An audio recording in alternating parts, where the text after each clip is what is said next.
All together now. I tried to do it at the same time. Hello and welcome to the Velveteen Lounge. Goal! Velveteen Lounge goal. Make it a goal to get to the Velveteen Lounge. We'll entertain you. Thank We're you. entertaining you now. Well, thank you, of course. So, we have two people watching so far. Hello, folks. Two. I'm seeing unverified reports that the strike is over. The union, knock on wood, the union hasn't verified it yet. So if I'm clicking away, I'm trying to see. I'm like looking at Twitter. Is it done? And she seems Is it done? a little distracted Oh my by God. such I'm things. a little distracted. That's why. But that's what's going on, folks. And hey, I'm not announcing it yet. one can say, yeah, good, because this is it's not good to have this one drag on. Oh, it has dragged on longer already. than it has because it has. Hi, Lisa. Hi, Lisa. Hello. Yes. So that's positive news, unverified. We will not actually announce it as done deal because it's not a done deal. I want to go on all my socials and be Yeah. like, it's over. Yeah. But Let's see what's fun. But they say not don't quite. say anything if you haven't heard it directly from the union. But all the trades are reporting that it's over. This So- could be reporters jumping the gun, Dewey defeats Truman. And it's happened so. before. But I think that these Think folks so. these folks entertainment journalists have the ear to the ground. So something's up. It's Something's- on X. Something is definitely It's not up. on X. Is what I mean. No, it's not. Oh my God. Oh, all right. jeez. Whatever. Oh, I jeez. gotta focus. Anyway. Hi. Got a show to get to. Hi, Hey. Errol. And Hello. hi, Dime. Oh, Dime. So, Lisa and Errol, thank you so much Check this thing out. for the whiskey smoking kit. Oh, we're so Nice, excited. Nice. Thank It's you. a nice case. It's like this. It's Hi, packaged Mom. well. It's really like a nice presentation. Yeah. Gotta Aw. tell you. Yeah. Oh, But yeah, anyway, it's, so it's beautiful. Thank a lovely you. thing. We're going to be will- smoking all of our drinks tonight. Everything will be on smoke, and the house will not be on fire. So it's actually Hopefully. it's an extremely Hi, small Julie. fire that happens here, but you just have to be careful with it. So we will display that later to show you what's inside. It's a Mhm. fun kit. I think it's a very small company that does these things, so I'm glad to give them a plug. And we gave it a whirl today, and it kind of couldn't be simpler. So I got to say, it's a well-designed product. There are several options included, and you can have some fun with it. So yeah, I mean, we've actually had cocktails with smoke on a couple of occasions out. It's a technique that's been kicking around. All right, I got to click away from this. Yeah, you gotta stop that. Okay. Stop it. I'm focusing. Ahimsa. Yes. Ahimsa. So, Hi, Eric. hey, Eric. Good evening. Hey. Oh, so Dime, that was. Oh, Dime, Lisa and Errol That's an sent Errol. us that. Yes, Yes. as a matter of Yes. We It's just lovely. asked for our address recently, and you just made us a nice gift in the Yes. spirits of what we do. Hello. It's Well, lovely. we absolutely you see what we do here. You find something you think we need. I say it's a lovely gift. I really do. So this goes appreciated from the heart, absolutely. And I'll tell you, we can show you all how it's doing, and if you're like, gee, that sounds cool, now you know. Now you know what to ask for from the guy with the bag. There you go. like, Big I like fun. the angry emojis someone left us. Ah. you know, Whatever, troll. you know why? You know why they lifted that to us? Because we stink. That's Because they're why. jealous. Yeah, somebody's They're jealous. Out there. jealous of this beautiful kit. Well, if you're just sitting there in the basement with the 10 cats, I think you know that that's not a great atmosphere. So you've got to get on here and tell us that we stink to our face. That's the thing. Okay, people who are watching on Facebook, I'm counting on you to let us know if we start getting trolled and I don't see it because apparently we've been hacked. So Don't say that word. Oh, sorry. I was about to say, as soon as Hacked. you say that word, heck, anything close, and suddenly all the robots come out and they're like, "Have you been? We can help with that." And they're Oh my trying God. to direct you to click on something. Don't click on Yeah. any of this. It's all BS. It's all BS. I mean, there were the names for these purported FB users were just a bunch of crap. It's just so obvious on the face. It's so stupid. But you know something? Everyone here is liable to this kind of junk. If you're out there using the socials, somebody's going to latch onto it and say, "Aha!" And then suddenly try to con you. I always say, and I'm being sarcastic, but I always say, I'm not as dumb as I look. All Well, right? yeah, yeah. This. See, you think I look dumb, eh? Right? But I'm not as no. dumb as I look. You're not as dumb as certain people take you to be, and boy, is that a a misunderstanding. Yeah, anyway. A misinterpretation. I'm thinking of a different word, but I can't think of it. But one of those fits, and Misapprehension. misapprehension, something like that. Yeah, yeah, sounds good. The simple fact is, Hi, Nick. we get warnings about this kind of stuff at work because people will send messages, and I've seen them.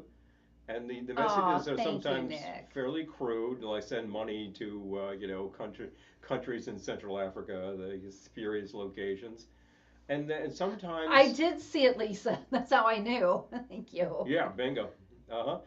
And that's the thing. And sometimes this thing will say like, "Hey, Lisa, I am," and there's a name and it has details, and you're like, "Oh, what's this?" And that's phishing, of course. And it was really targeted. They call it spear phishing. So all of you IT guys out there are like, oh yeah, we're doing this all day long. But the more details you can find on somebody, you practically have their soak sec, and they're like, just send money, and you start to think, gee, it sounds legitimate, Hi, Peter. It's not. It's not. It's just people. That's a good idea, Dime. Dime is suggesting maybe you should make a few of the regulars here in YouTube mods just in case, and we can ban trolls and spam. Honestly, if you're you're up for it. If you're showing up on a weekly basis anyway, and we're wrangling all this stuff, we don't catch things as fast as you might, because you might see a complete idiot and be like, wait a minute, Bing, that goes appreciated. Yep. That goes appreciated. We don't have an intern here to zap all this junk, so it's just us, just us. And I haven't done anything about the hacking because You said it again.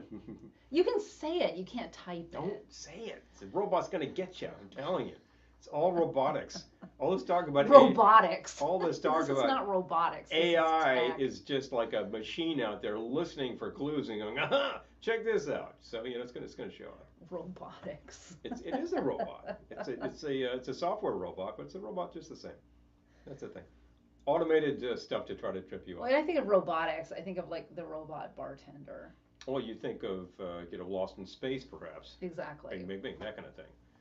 Who was actually named Robot, imaginatively enough. But yes, smarter than Dr. Smith. So there we go. But anyway, in light of all of this, I could use a lovely libation. It's what I understand is if you can't talk about it, point to it. I love it. Did you get off the muddler? I did not get off. I will get off the muddler. Yeah, if you'll work on muddler, okay. I will chuck to the troops. Okay. But I say this just because I've been through probably 3 trainings at work about this stuff by now, and there was last month was like the Jetsons, yes. We had the phishing challenge. It was a whole week of the phishing challenge where every day a different attack came in, and you had to identify it. And like first day was pretty crude, second day was getting pretty sophisticated. By the end, it was like my manager was sending me stuff, quote unquote manager, and I'm like looking at this thing. This looks like bull, and I I don't think so. And it's like you identify it and like you take it down. So it was pretty fun. I like things like that. And the thing is, after the whole thing was over, I get another email that looks like junk, and I'm like, I think this is junk. Identified it. Bang. Oh, Peter says we should raise a glass to combat AI. What a good idea. So yeah, I'm just like waiting for verification that the strike is over, but that would rock. The rumor mill, and the rumor mill in this case is things like Variety is reporting this. Is the trades are reporting that it's over. Reporting. So maybe this is the thing. Maybe this is it. I'm thinking to myself, it's highly likely. We're not going to verify anything until things are verified. Did you get cherries? I didn't get the cherries. That's okay. Okay, so I'm doing a riff on something I had last night at the Glass House Tavern in New York City. 47th Street Theater District. Yes. And they were calling it the Fig and Pig Old Fashioned because it has figs and Whistle Pig bourbon. And there's also Whistle Pig Rye, of course. And excellent brand. Oh, I hope it's over to you from Dime. What, Vermont makes Whistle Pig, is that right? Yes. Yeah, a Vermont distiller. So I'm doing a variation, which I'm calling the old-fashioned fruitcake. Fruitcake. I either called it the fruitcake old-fashioned or the old-fashioned fruitcake. You gotta click into I it. cannot scroll. Click Oh, I into gotta it. click into it. There we go. Okay, there we go. There we go. Thanks. Old-fashioned Sorry, fruitcake. the old-fashioned fruitcake. Yeah, everybody loves old-fashioned fruitcake. To make the old-fashioned fruitcake, I put up there are a couple of figs in the bottom of my rocks glass. A couple of figs. Some dates. Couple of a little bit of dates. chopped date. Oh my God, there's this thing flying around. A couple of cherries. Oh yeah. You're right there. Couple of cocktail cherries. National broadcast happening. Actually, international. We have people from Australia watching, and sometimes they do. They chime in. I'm like, good grief. What time is it? It's like 9 in the morning. Thank you. Time for an old fashioned. Okay, so that's figs, dates, a couple of cocktail cherries, and an orange. Slice orange. And an orange. I'm going to muddle it. Muddle away. Like I was just crazy. saying, you're here on an international broadcast, and there's a gnat flying around. Jeez. Please, people. Okay. Muddle, muddle, muddle. Muddle, muddle, muddle. Right. It's a different Talk way. amongst yourselves while I muddle. Different way to make an old fashioned, and in many cases, it's not really the way I'd make it, but this was really good. So I'm game.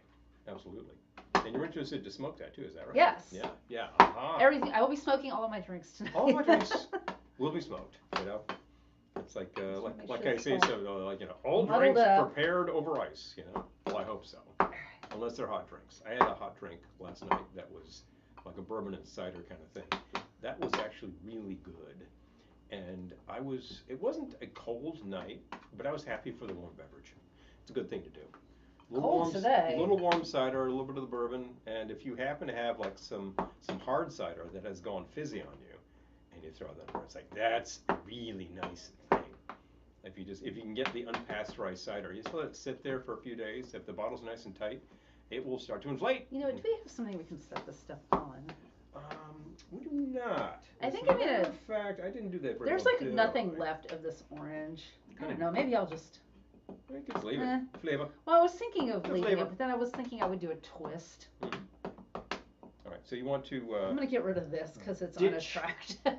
Because it's gone. I mean, the orange part is completely good. in here. I tell you what, Like a plate or I will actually. something. I will acquire such things. Thank you. Thank you. So. Oh yeah. Appreciate that. Of course. It smells so good though. And these drinks smell so good when we smoke them too. Thank you. Okay. Plate me, please. All right. I'm just gonna muddle a little bit more, and then I will hand you the muddler. Okay. There we go. Lots of orange juice in there. We got to set up. I know. Our bussing. I didn't say anything though, did I? Well, no. Thank you. Okay. To that, we're going to add 2 ounces of rye. It's a pretty good place to be. This one. Regularly. Oh my gosh. Okay. Dime says that happened to us once. My dad worked with a guy that grew apples and made homemade cider. So when you forgot a bottle, it almost exploded. He deliberately leaves them out. Okay. Because the bottle that comes in is fairly leaky, so it will vent a lot of CO2. But if it's airtight enough, it'll inflate the bottle, and then you know it's working. Oh yes, Peter, hot tea and brandy do pair well together. Doesn't your maiden aunt drink hot tea and brandy, that kind of thing? We have an open Victorian. rye, don't we? We do, isn't Oh, it it's there? right here. Oh, it Never is. mind. Okay. Right in front of me. Okay, so I'm If going it were to add 2 ounces of rye. Can you say hi to Zev? I did. Zev, appreciate you making me a drink. Aw, Hey. of course. Anytime. Here, you're our audience. Here's the drink. All right. You know, when you're done, I can fax it to you. I was talking to an insurance company today that was asking me about a fax number. I'm like, hey, what now? And it's like, But you actually do have a fax number. I do have a fax number, and as a matter of fact, they said, well, dash of aromatic bitters. We can't they couldn't email it, and they could print it and send it. I'm like, okay, yeah, and that'll take 6 weeks. I'm like, oh, what is it, 1979 over here? So I said, well, but we could call your dentist's office and fax it. I'm like, okay.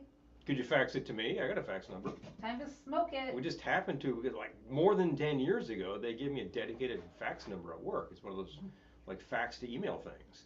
So I still have it. It's not going anywhere. And you know what? I'll use it on these silly occasions where somebody says, "Can I fax it to you?" So we put it on the glass. I gotta hold it up. So we put this little part on the glass. On the glass. And then we need some chips. Oh, Eric remembers Ditto machines. We actually own a Ditto machine, as a matter of fact. Of course we do. There's a whole thing. Hello to Phil! Hi, hey, how are you? Awesome. Okay, Oh, I can't read those. What kind of Nick's work has a fax as well. Yeah, of course. We have the multi-machines that will do everything. Hi, Amy. This guy is, this is the walnut. Okay. Ooh, walnut would be good for fruitcake. Okay. There you go. Let's do that. Walnuts. Okay, so I need. So you need the little spoon that's in there. So careful with this because it's pretty full, and they're tiny, teeny, tiny chips. Wait, it's not in here. Oh, it is. Oh, there it is. Yeah, it's reach. You'll find. They were both in the same. Okay, here we go. All right, so we're gonna put some of these walnut chips in the smoker. A little bit more, right? Enough? That's fine. Okay. That's fine. Right. I found that 1 spoon was good. You can do more I did a little bit of the more. quantity to get more. Once you get it really torching, then things. Did you bring a big ice cube over here? I did bring it. Okay, good. So All we right. got that for you. Okay, good. Okay, so we're gonna smoke it. Oh, people are talking about the classic Ditto from back in the day. Oh, the God. smell. The smell was like the indigo ink and the alcohol. It's an alcohol transfer process. Can you read that? Yes, I can. Boom. So that is. I want to make there sure you go. it's in the right position. Yes, it is. And all you do is click I it. know how to- Click it until. I have it's torched. take a few clicks. I've torched many a creme brulee. You have, in actually. my time. There we go. There you go. And your flame goes right on. Once Torching. you have some nice. There we go. Oh, nope. A little more. There you go. A little more. Wait until you get some good. There we Until you get some go. coals Oh. happening. All right, come on. Wait till you see the coals. I do see coals. And it's Well, I see the flame, but. Yep. All right. All right, now it's flaming. There you go. All Pop right, that then top. put the top on There you go. and let it smoke. And let them sit. There you go. Mm. So that's really fun because it's just like it's like this little burner which frankly resembles something else, but that's exactly what it is. And it just causes the smoke, and the smoke kind of sinks in. Oh, nice, Amy. Well, I'm glad we've missed you, but I'm glad you've been seeing some shows. Yes. Yeah. Oh, Oh, what's our go-to Christmas season drink, Zeb? Okay, so I do one called the Santa Margarita, Mm-hmm. which has a little bit of cinnamon in it. It's a good one. Paul has one called Santa's Grog. That's Also a good. great thing. There's one called Santa's Nog, if you're in the mood for a nog, Okay, individual I size need nog.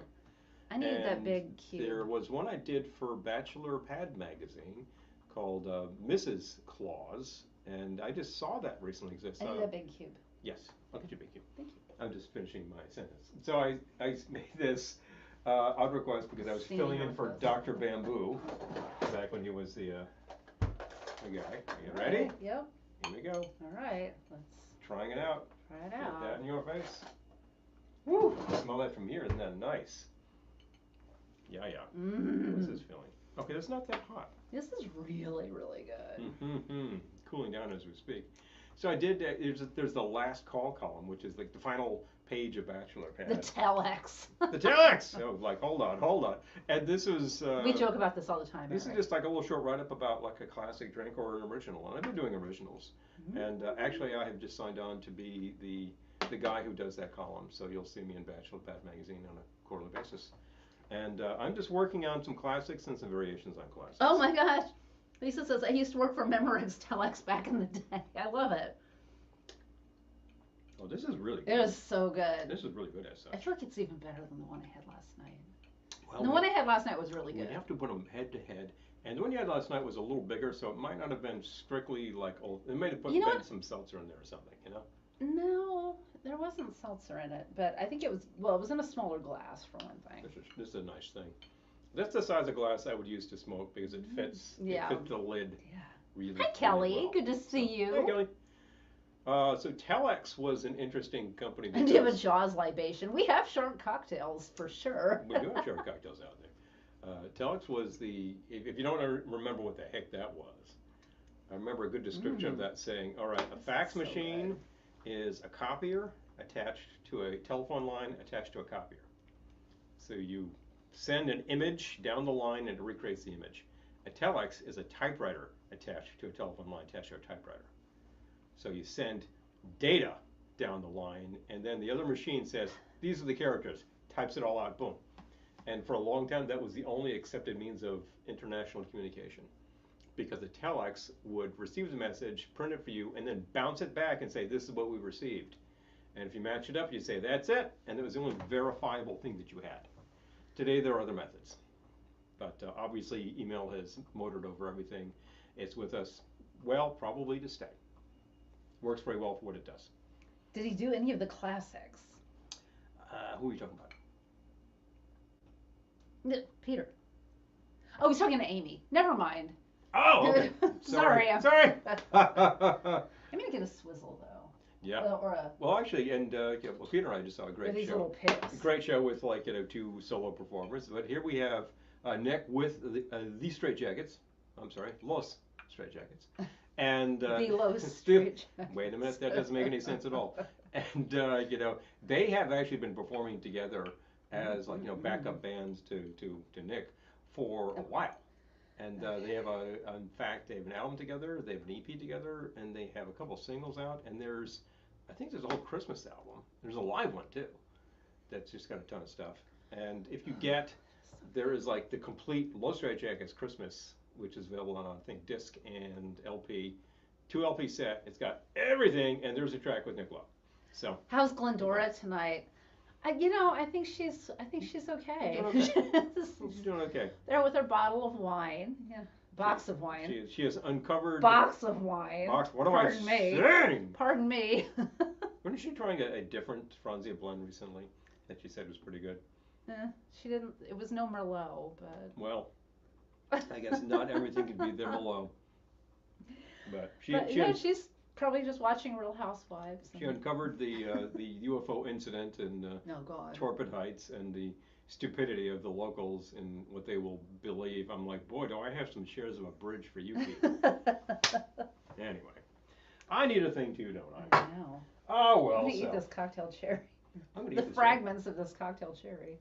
I have another glass, actually, to match yours. These glasses have the Manhattan and Queens on them, as a matter of fact. Cousin gave these to us. And it has like longitude, latitude on it, which is kind of great. 40.712, 74.113. Kind of fun, please. And here we go. And I got a nice little tray there that belongs on. Does Glennie ever drink white wines? In a pinch. Well, the fun thing that Glennie does is she's been showing up to that event in Lake George. Martini and Rossi Asti Spumante. Oh, that's a I feel like that's supposed to say that 5 times fast. Yeah. Martini Rossi Asti Spumante. Martini Rossi Asti Spumante. Martini Rossi Asti Spumante. Martini Rossi Asti Spumante. Martini Rossi Asti Spumante. Snap. Hi, Dominic. Snap. Good to see you. Hey, Dominic. The old-fashioned. Yeah, old-fashioned or rocks glass, but this is definitely an old-fashioned glass. And she just made one, and she's enjoying it, and it's really good. Hi, Daniel. Good to see you. And we smoked it. Yeah. So. Yeah, we did. And this whole place smells so good now. You also think you put like just a little bit of aromatic chips going on there, and you're like, oh wow, we're gonna do that for a while. We're gonna wake up tomorrow and go tear the place out, will you? Right now it's good. It's kind of like you go out for the old campfire, and it's like, oh, that smells great, and then the next day it's like you just smell like smoke. But anyway, what was I intending to do? Oh yes. Yes, this is I'm calling this the old-fashioned fruit cake. I muddled figs, dates, cocktail cherries, and orange in the bottom of this, and then I added my bourbon and smoked it, and then added a cube, and it's delish. You didn't add any syrups to this. This was strictly the fruits. Strictly the fruits. So the sweetness and the and some aromatic bitters. It's strictly that. Oh, and the bitters, yes, and that makes it an old fashioned. That's what makes it. But definitely. So I was intending to do thingy. Hey! Oh, Peter, that's very sweet. She would appreciate some Cote Stew rum. Yeah, she would. We've been appreciating it, that's for sure. She sits and sips Schlitz. What's that classic song? Sarah, sitting in the shoe shine shop. All day long she sits and shines. All day long she shines and sits. Just say that a lot, and you know what we're talking about. Hurricane Hattie. Hurricane Hattie. Yep. Yep. So I'm going to go with, I'm trying to think if I should build over cube or add cube. I'm going to do largely what you did. Okay. So we're going to do a thing that's a variation on something that we saw in a book years ago. And it was one of the first things that Oh, we made yeah, yeah, yeah. I know what you're together. doing. Absolutely. I will take the Applejack. Doesn't it take? Mm-hmm. Yes, it does. It does take.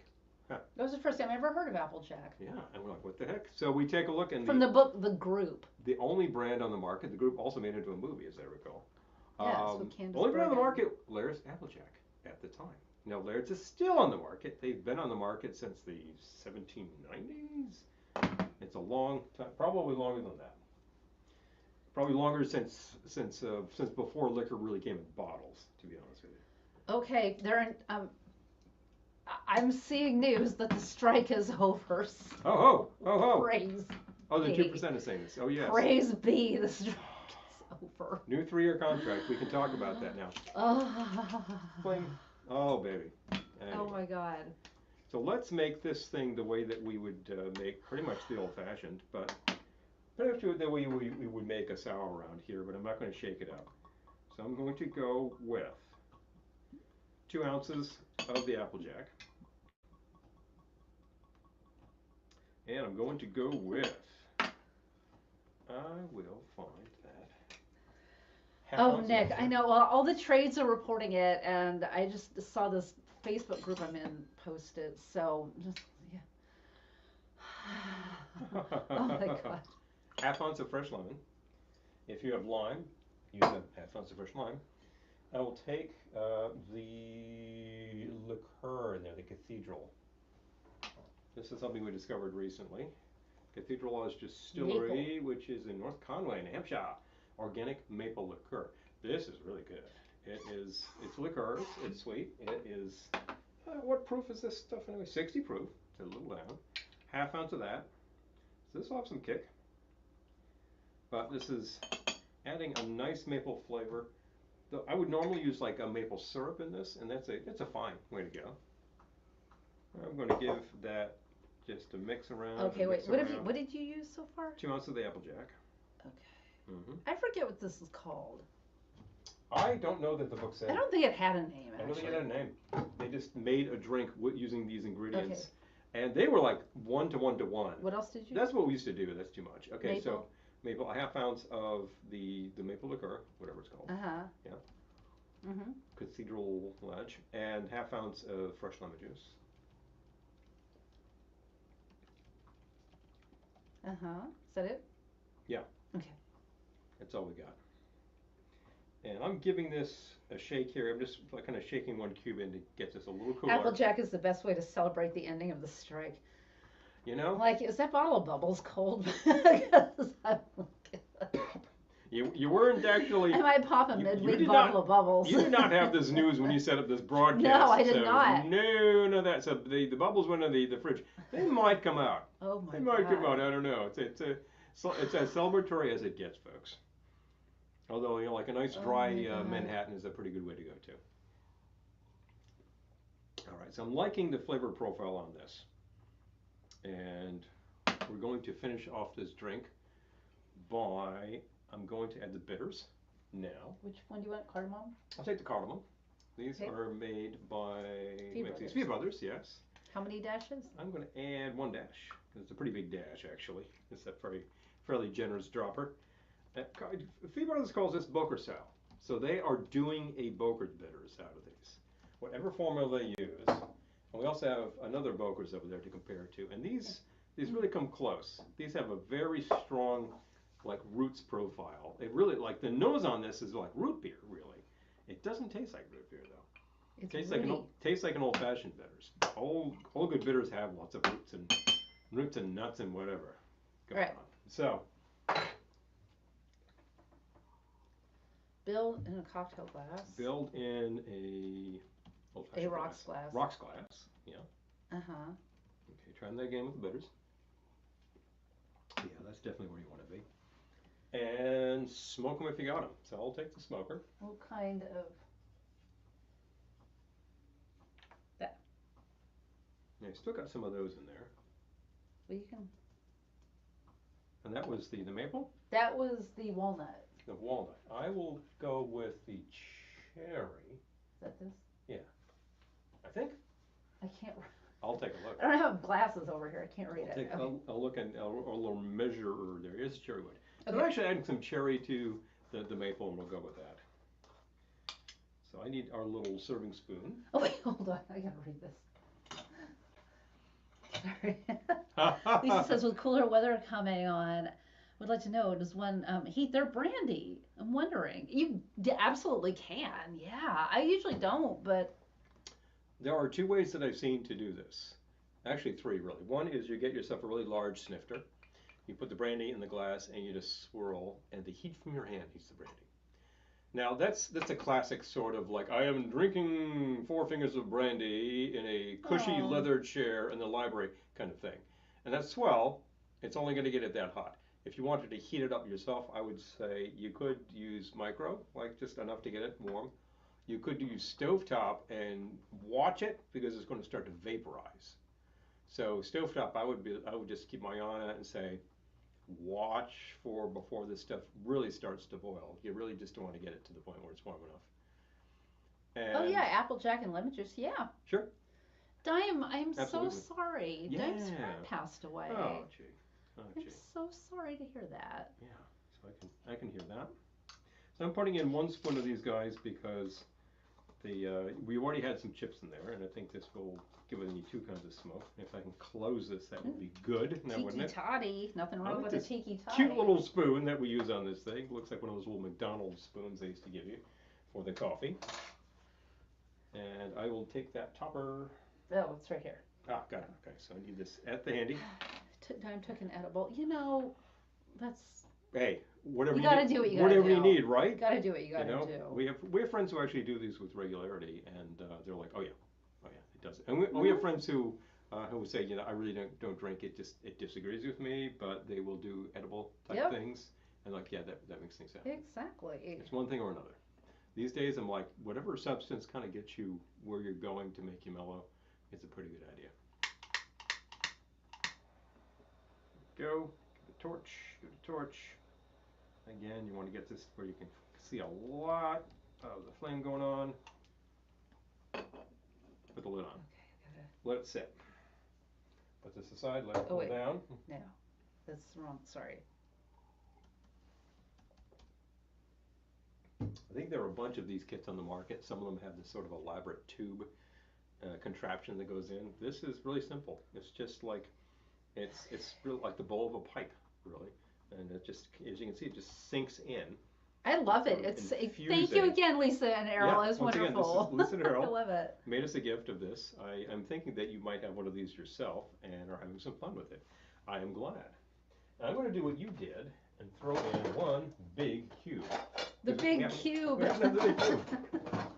That's a different kind of substance. So the stir stick with the Chinese spoon. Oh yeah. Yeah. Remember those? They're off the market now. I think Mickey D's did something different. Put that sucker in. Yeah, I can smell that. That is just like we threw a log on the fire. It's just something on the nose. It smells so good in here right now. It's just a little something on the nose, and then it lingers in your glass because you sort of infuse it. It's not really going to like completely infuse your mixed or your straight liquor, but I'm still getting Errol says you do have one. I'm still getting it. Excellent. Well, it's very fun to premiere. This is coming to us from the Whiskey Underground. If anybody's interested, you can look them up. They announce themselves as a small company that appreciates good reviews and all that, and I'm sure they would appreciate if people look them up. Right, Nick, I've seen that. Yeah, I was doing it under the dome in a bar. Yeah. Yes. Here you go. Oh, let's try it. Give this a try.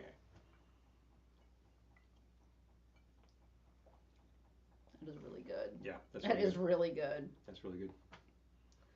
Oh, Dime. Well, I'm so glad you're here. Yeah. Really. There was a question back there, and I'm not sure that I answered it. I might have to scroll back a little bit.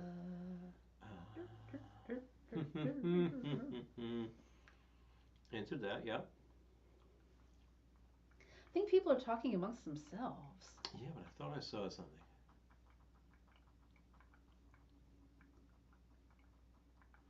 Let's see. going way back right now. Yeah. Go back, way back, Way back into time. No, too far. Must not have missed anything. Good. All There right. we go. And thank you.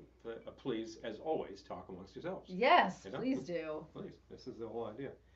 A lot of fun. Okay. Yeah, this has like that Oh my distinct God, smell. that It's smells so very, good. very aromatic. We got some fruit wood going on in there, which is kind of great. It makes me think of the smoker bit that I do. I used to do it in the grill because I had a smoker box, and that grill basically just kind of burned out. Dime, After years of use, it just corroded. Dime, you're getting love over on Facebook too. Oh, yes, I that's just right. want you Yeah. to know. Yeah. If you're only on one platform, you're going to be missing some of these things. But people are actually coming in with that, and you know it's a sad thing. So I'm glad that you got something to help you.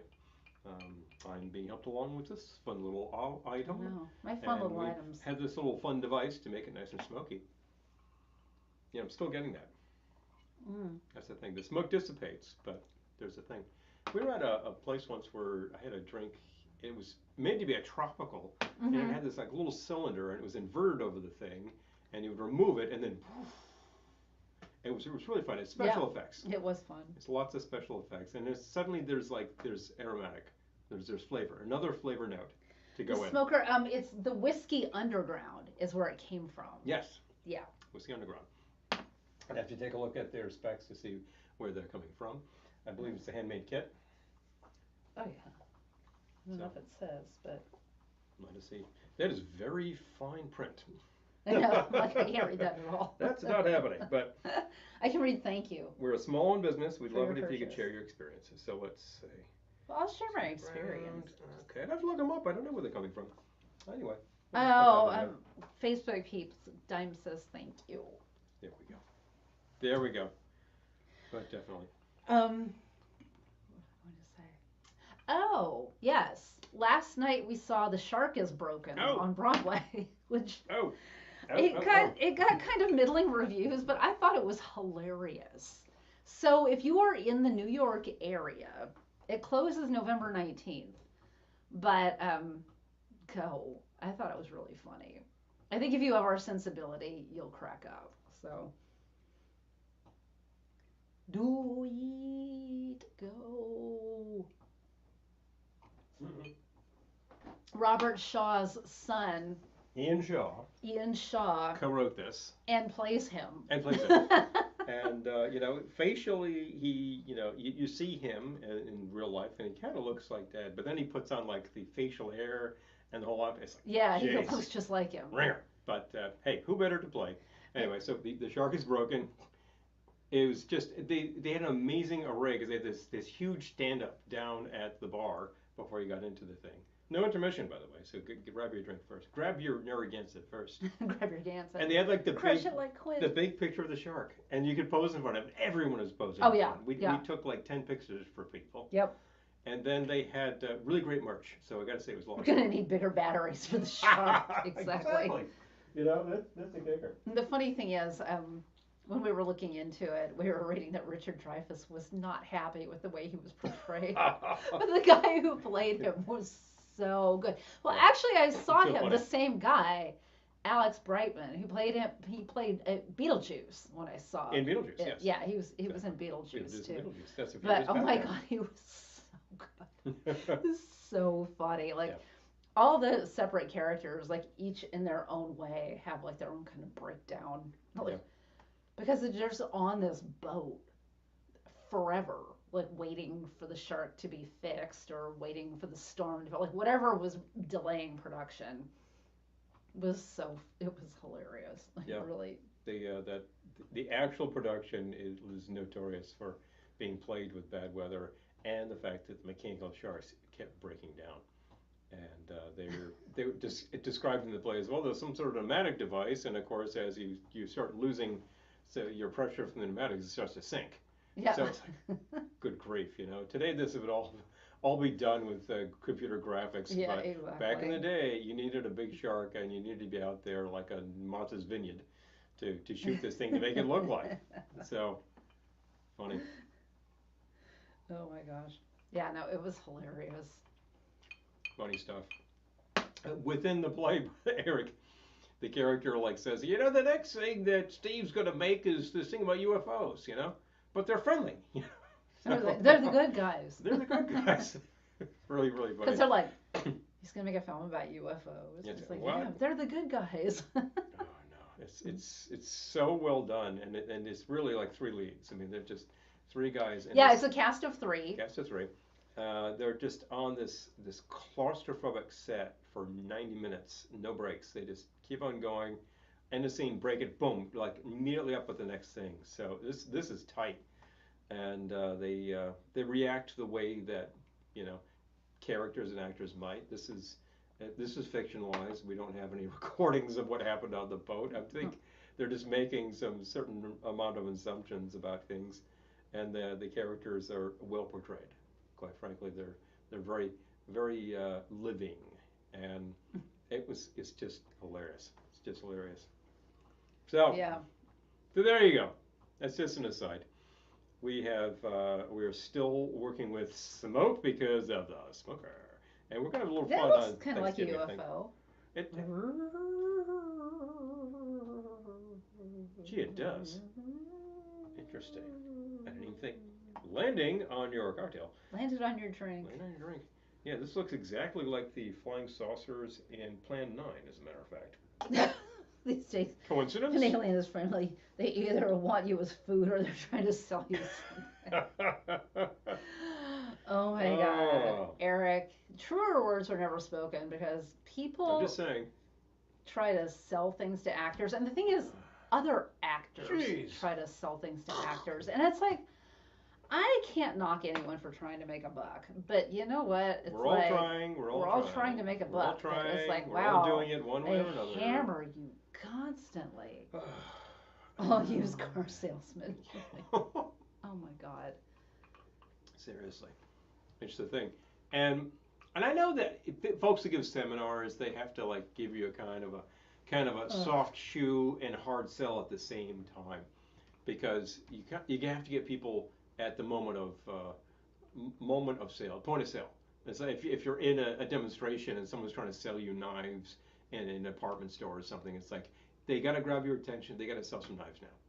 You know, they're like, oh, you want the free knives? Stick around at the end of the demonstration, that kind of stuff. That's the way it works. It's sort of a Ron Popeil thing. And, you know, he was very successful at selling gewgaws for years. So obviously, some of this works. But you sign up for one of these things, and then you get like an email a day telling you, sign up for the seminar, sign up for the seminar. I wonder if there are used UFO dealerships. Well, if there are used Probably. if there are used UFOs, ... There you go. Okay. So my only problem. What is your problem? Is not with the drink, but You want some of this good stuff. No, I'm just always afraid the ice is gonna smack me in the face if I I see. turn my drink up. Honestly, it kind of would. So you've got the right idea. I don't need my drink punching me in the teeth. Yeah, no, you don't. Ow. And I Not do good. intend to eat all this muddled, fruity goodness at the bottom of this drink. You know, all the good stuff. Oh, yes, thank you, Lisa. Ginsu. Who could forget? Classic commercials. Didn't your mom have a Ginsu knife? She had a Ginsu knife, yeah. Ginsu was actually, I can recall that was not Ron Popeil. I think it was a company based in Rhode Island that put that out. And I don't know what the deal was. Like they found a deal on one specific cut of knife. Because it was sort of a serrated edge. It looked like a bread knife, really. Isn't that the one where they would like cut the can? Yeah, and the thing was designed to be like, you know, it's eternally sharp. You can't dull the thing, and I think that's ridiculous. You should drink your drink from a sippy Right. cup. Nick, I would totally. Like, if I could find like a nice sophisticated looking sippy cup, I would be all about that. Boy, oh. But as I recall, like the big come on with that was like it's razor sharp, and and of course they're like cutting a tin can with the thing, and then cutting a tomato slice just like that, like that. Watch your fingers, you know. Hi, Philip. What? Robert Robert tried to Culp? sell me a timeshare in Vegas 4 years ago. What? No way, man. We need more information. Okay, two things about that. What? A, I'm thinking about the number of times that Culp was on Columbo. We happen to have this playing on the set over there, and you know the mystery movie. And the number of times he's on there, he's just playing a jerk. He's just playing an a-hole. What an idiot. And I'm like, and in real life he was trying to say a timeshare. So maybe he was that character. Oh my God, Jeez. that is so. You know, I need information. hilarious, hilarious. And Lisa's name taking Ronco. That's the other one right there. We Oh were yeah. just at a Well, that's Ron Popeil. we were just at Ron Popeil. We were just at a record store in Allentown, and we really scored big. We showed you some stuff last week. Diane says Hold my on. girlfriend Chris got talked into buying a timeshare while I was in the bathroom of the hotel. Did she lay money down? Could you get the money back? Oh boy. Anyway, play who you are. Yeah, right. Exactly. Maybe that's it. So at this record store, right up at the counter, they've got all sorts of gewgaws. They had a lot of record containers. We bought one last year. That's actually sitting right there. Yes. It's one of those things. We actually bought a couple. Thing is a little handle that'll hold about 20, and the handle is a bit of a suggestion, frankly. And also right up at the front is the Ronco Vacarec. Remember the Vacarec? It was basically this little thing. You put your record in it, and it had a little motor to spin the record, and there was a record vacuum to vacuum off the dust. What are you calling that, like the wreck-a-wreck or Yes. something? Yeah, because you put this thing in there, and like stray bits of plastic are gonna start gouging away your record. It was a terrible idea. And the guy said, "Oh yeah, these things turn up with regularity. They seldom work." You know. And I said, "They didn't work when they were new." And he's like, "Yep." Truth be told, we have a genuine record vacuum cleaner made by VPI, right south of us in New Jersey, and that works. Just look at this. But it costs you a lot more than that. Eric says someone tried to sell me a time machine that can split into pieces. It made me feel mentally constipated. What? Oh boy. Fun things happening here, folks. I know. Don't you love this little forum that we provide?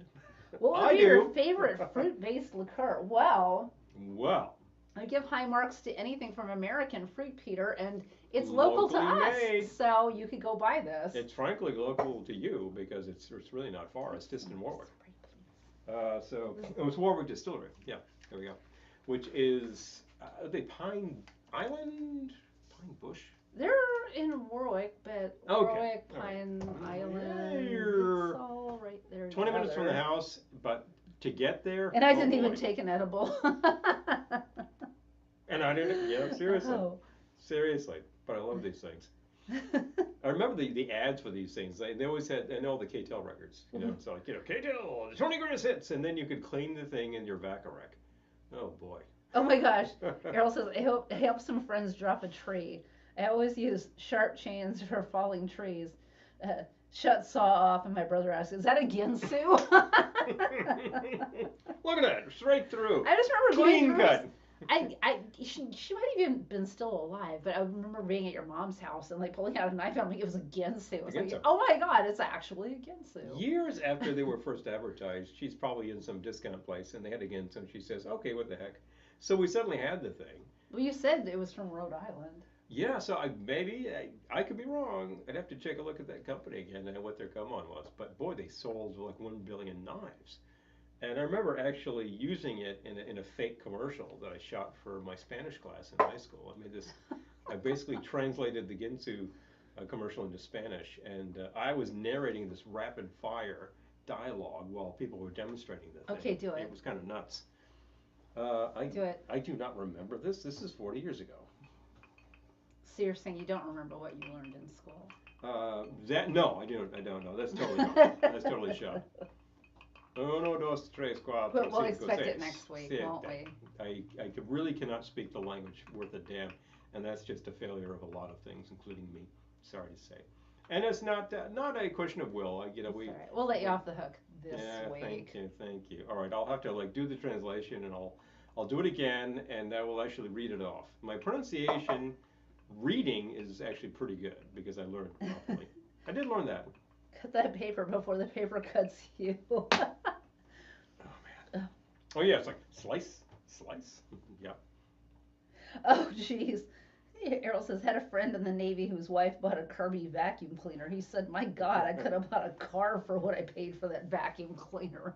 Jeez. Daughter to a salesman, you know. Well, there was a thing that back in the day where like the salesman would sell you a product, and it was an expensive product, but it was also like a really solid product. I think that, I don't remember whether this was the case or whether like this was just like a thing that was a going thing at the time, and maybe it came from a store. But my mother, growing up, she had an Electrolux. Oh. Yeah. I believe the vacuum cleaner company was Lux, and Electrolux was like very common. And big metal canister, and it was not an upright. It was one that actually sat on the floor, and it worked great. It was a wonderful machine, and it was a thing to have. I remember her saying it wasn't a cheap machine, but it lasted decades. So clearly Yeah. something going on there. Watch us cut through this railroad track and then cut this paper like a razor. Yeah, seriously. Check this out. Because vacuums are tanks and expensive. Yeah, yeah. There are certain products on the market today that I would look at and say, yeah, that's going to cost you. And then Wait. I would also say, do you want a product that's going to last you Diane- for the next 40 years, no problem? Diane, did you sell knives or vacuums? Oh, hello. What? No joke. Yeah, yeah. they were totally solid. It took a standard like bag. I don't think you had to get anything fancy for it. And you would just Standard like bag. it took a standard bag, and use that constantly. It had great power. It really worked well. I mean, we have a machine now made by a contemporary company that is okay. It's kind of a knockoff on the really expensive one.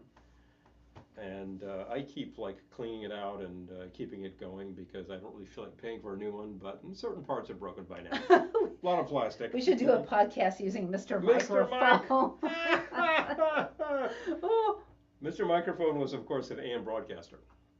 It was like on this little circuit this big, 9-volt battery, and you would tune it in on your radio, and the quality was horrible.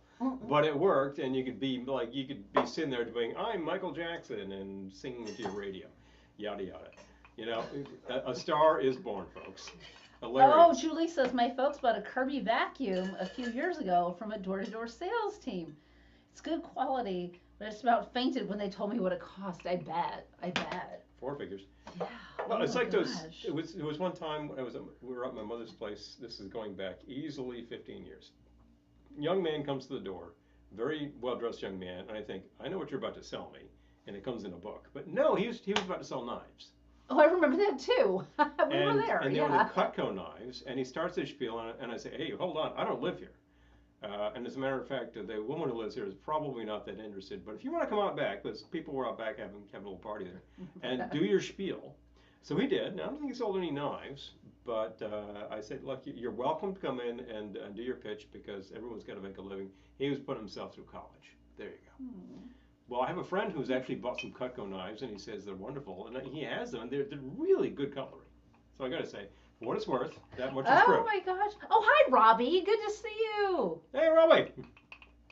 Hello, Robbie. Oh, Robbie says, just got one of those. Oh my gosh. Oh, Okay. wow. A Kirby? Wow. Yeah, and Philip says Electrolux were sold door to door. We had a They guy were. dump dirt on our carpet to demonstrate. Of course, my mom bought it. Then I inherited it 20 years later. Still going, Yeah, huh? Still going. Well, that's the classic, Oh my you gosh. dump the dirt. Ma'am, if this doesn't actually like clean up, then I'll eat all of it, Mr. Microphone is a 1970s version of YouTube. Exactly. Oh, and like Eric had somebody, his dad Yeah. had a thing before Mr. Microphone. Well, it's a simple circuit. So if your dad was one of those guys like building ham radio equipment from kits, from ICO, or more to the point, why am I totally spacing? Kit company. Help me out here, please. Kit Company? Not Dynaco. They made hi-fi stuff. Not ICO? No, not ICO. No, competitor too. Absolutely. Heathkit. So if your dad was building Heathkit shortwave stuff, then he undoubtedly knew his way around a circuit to build an AM broadcaster. It's not that complicated, particularly if he was using transistors. But even vacuum tubes, you can do a broadcaster with 2 tubes. Not a big deal. Like having a drum set. Yeah. Oh my gosh. Well, All right. cell phone conversations on scanners. I had a friend who actually was doing that because Or I think it someone was out of the old rye. wireless. It might be mixing rye wireless here. phone conversations. Actually, was coming in on his scanner radio. Yeah, Heathkit. Thank you, was the Phil. thing. Yep. Thank you, Yep. Phil. Much appreciated. I totally spaced out. How could I space Heathkit? They were like the best of them. Although ICO had good manuals. I do say that. They were kind of the East Coast equivalent. Heathkit was based in, of course, Benton Harbor, Michigan. So. We have not killed the old rye yet. Okay. Still going. So I am making something. Haven't tried smoking an actual drink yet, but we're gonna try it right now and see what Well, happens. you're gonna check that out, eh? Okay, so I'm calling this the Smoky Cherry Sour. So I started with 2 ounces of rye. Good way to start. And I'm going to add a half ounce of my sour cherry liqueur. Gee, that's a nice looking Jaguar. If I could get the cork out of it. Did that. Okay. Oh, yeah. This is the episode with, okay, yeah. Still watching Columbo. I hope you didn't have a meeting tonight, by the way. Canceled. Oh, good. Yes. I saw, like, end of the day, I get the notation that it's canceled. I'm like, that's fine. Yeah, that's fine. exactly. And the gal who arranged the meeting said, nothing new to report. I'm like, it's true. What you need? I'm super sticky. Thank you. All right. So that was a half ounce sour cherry liqueur. Those liqueurs so sticky. Bottles get so sticky so quickly. That is true. So sticky so quickie that good grief, you should keep this on hand. That's this like a name, Sticky So Quickie. Sticky So Quickie, that sounds like a name of something I don't want to talk about on the air. So Sticky So Quickie. Okay, half ounce fresh lemon juice. If you're ever wondering about the magic bottle, this is record cleaning fluid. So we do use this on the records, and it works really, really well. But it works on your hands too. You want to tell them what's in it? You want the super secret formula? You remember back in the day when you go to Radio Shack and get their version of the Bacharach? They sold a product that was blue, and it was record cleaning fluid. What was in it? 3/4 water, 1/4 isopropyl. That's it. And blue coloring. And blue food coloring. Now I don't use blue food coloring because it's not going to do anything. It doesn't clean your records. The rest of this does. The alcohol, it's really a dilute alcohol, so it's got enough strength to get the gunk out. Okay, so without really like removing plasticizers from your record. 2 ounces of rye, half ounce sour cherry liqueur, 1/2 ounce fresh lemon juice, and a dash of Fee Brothers Black Walnut Bitters. Okay, well, we gotta go back. Mm-hmm. Did everyone else just see the last comment disappear? No. I totally missed it, Nick. Was it something we needed to moderate? Maybe it moderated itself. That's okay. Yeah, I'm kind of okay. Now, what was the other comment there? Oh, Don was at Blue Box phone ringing. Oh my gosh. Oh yeah, back when you could like play tones into the phone and get some relays to trip. Oh my gosh. Hilarious. Let's see. Oh, and Peter, his dad had a multi-band.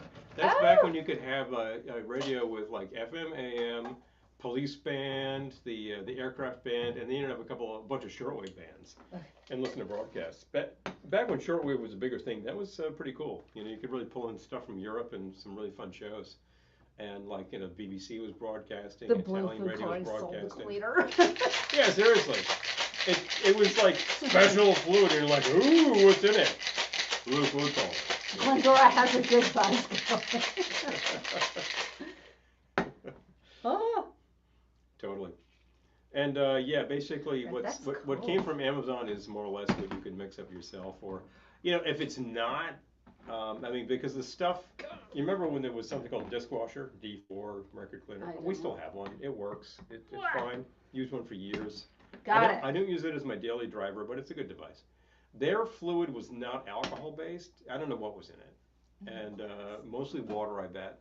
But it did the job. You know, it got the dust. All right, so I'm shake it up. Going to. I already shook it. And strain. I want to leave some room for the smoker, so we'll see. This is a huge glass. I might be able to fill it. No, you know what? Oh, the comment that disappeared was the name of the company I asked about. Maybe that was being edited. That's always possible. Heat Kit? Yeah. Yeah, that's what he was talking about.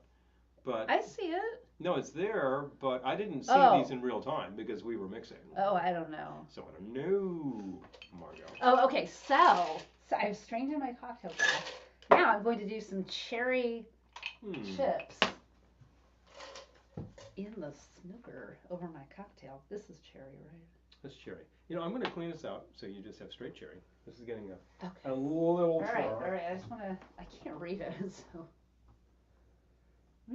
I mean, it smells good, but I'm not specifically getting cherry. But that's because I haven't burned the chips yet. Oh. Philip says my disc washer from the 70s worked pretty good. Basically corduroy on a sanding block. Okay. We had a BBS on a commode 128. I don't know what any of that stuff means. Yeah, actually, the disc washer device. Oh wait, ooh, look. Does that even Is fit? that okay? It does. It's not touching the drink. No. All right. So it should be fine. Okay. Yeah, you're right. It really was just a piece of fabric with a heavy nap so that it could get into the grooves. And you'd put some fluid on and spread it out. Just go boom, do that, dry it off a little bit. It was pretty simple. It was actually designed to be a better version of these things from the 30s, which were like a sort of a velvet pad.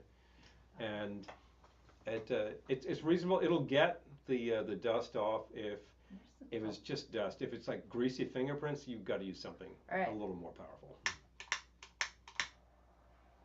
Torch it. Torch 'em. There we go. Oh, now it stopped. But wait, there's more. That's good. If you see some cinders happening in there. I do see cinders happening. There you go. All right. Okay. And let's Let make sure it that's sit nice for a and minute. sealed. And boom.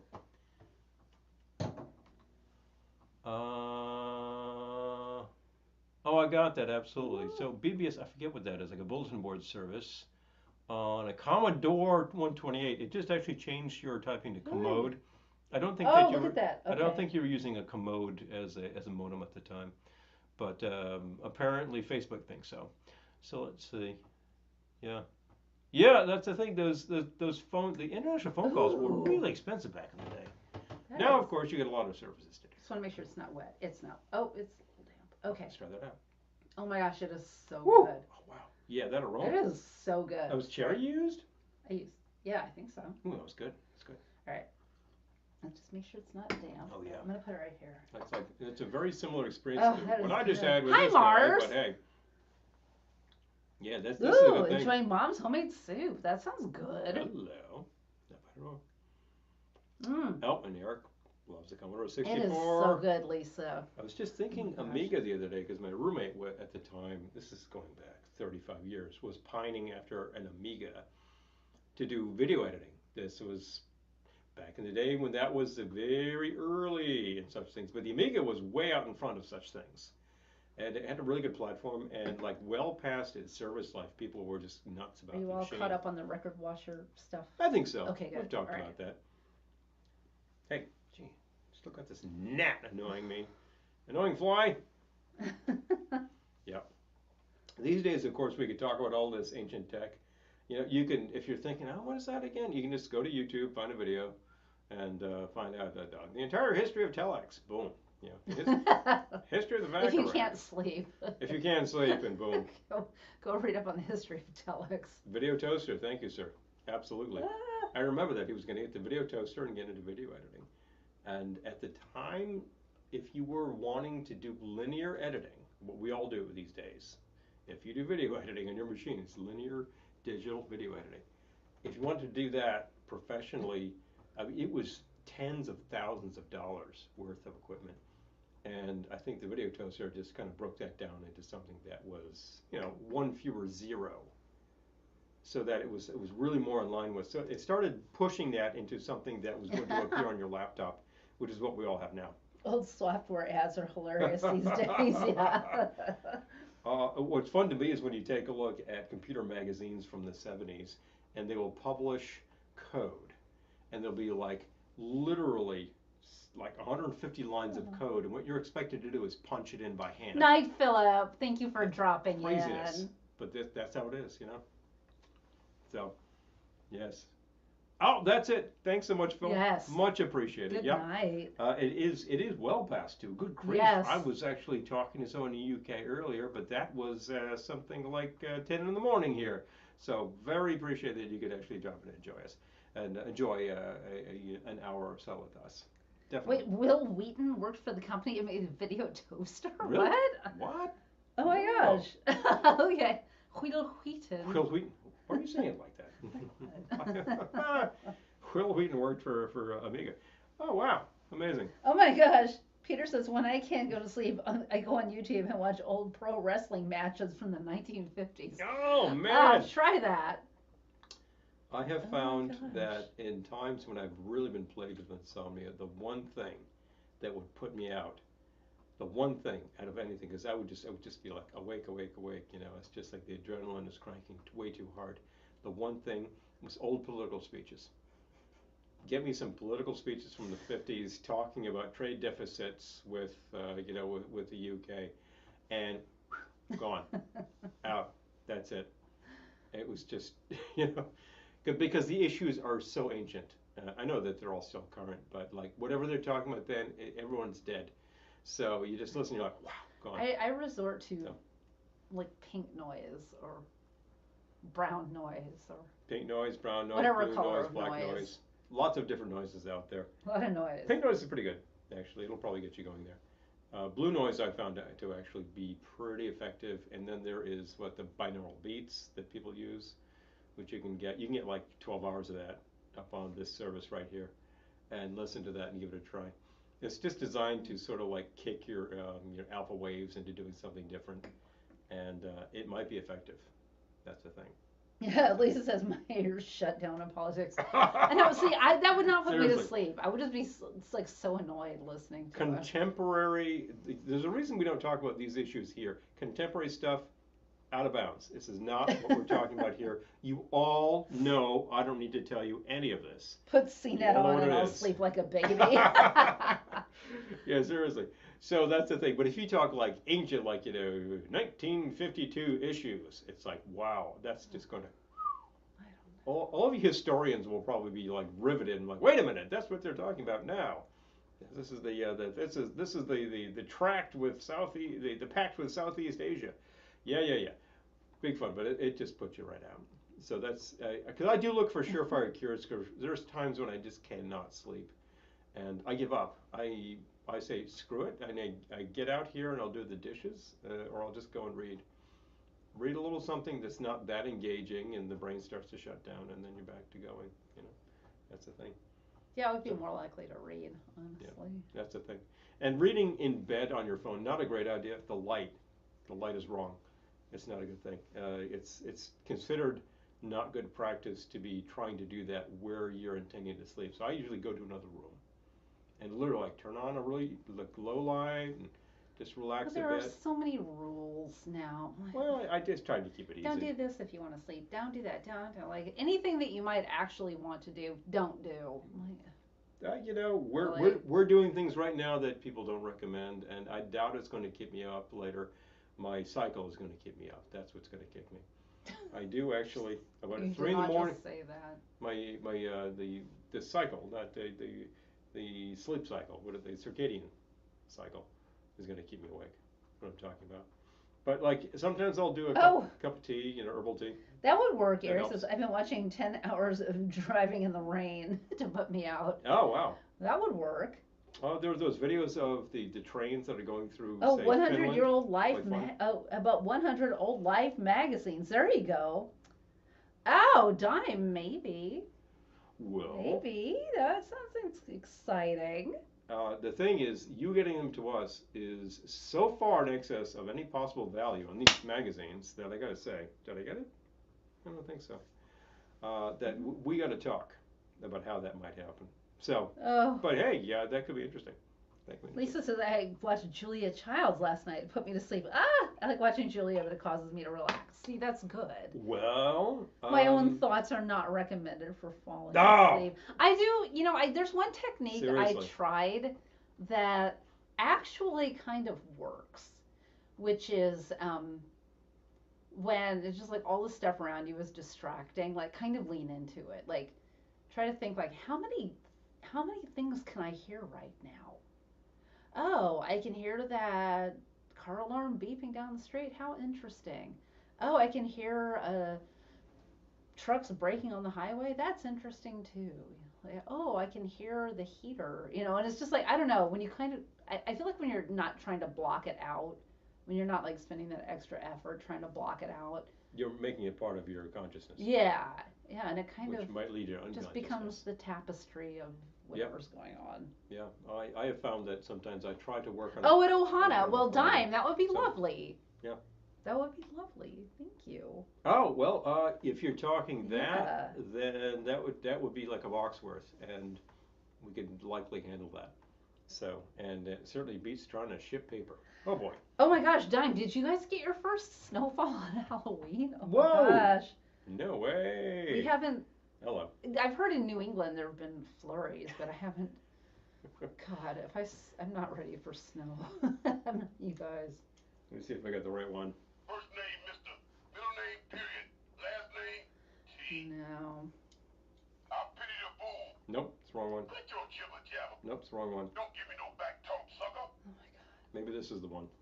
Yeah, like I was talking about. Don't make me mad. Oh, this has to be the right one. Here we go. Shut up, fool. Shut up, fool. Shut up, shut up, shut up, fool. Which fool? Tell you, whichever fool. No, there are no fools here, and no one here needs to shut up. Talk amongst yourselves. But if you need a little Mr. T, you can get Mr. T in your pocket from Archie McPhee, and every once in a while you just want to say to somebody, Shut up, fool. because hey, Everyone is reporting the strike is over except SAG. Oh, But on, SAG, like New York so this Times, is Washington not Post, like everyone is reporting the strike not is over. a done deal. It is almost a done deal.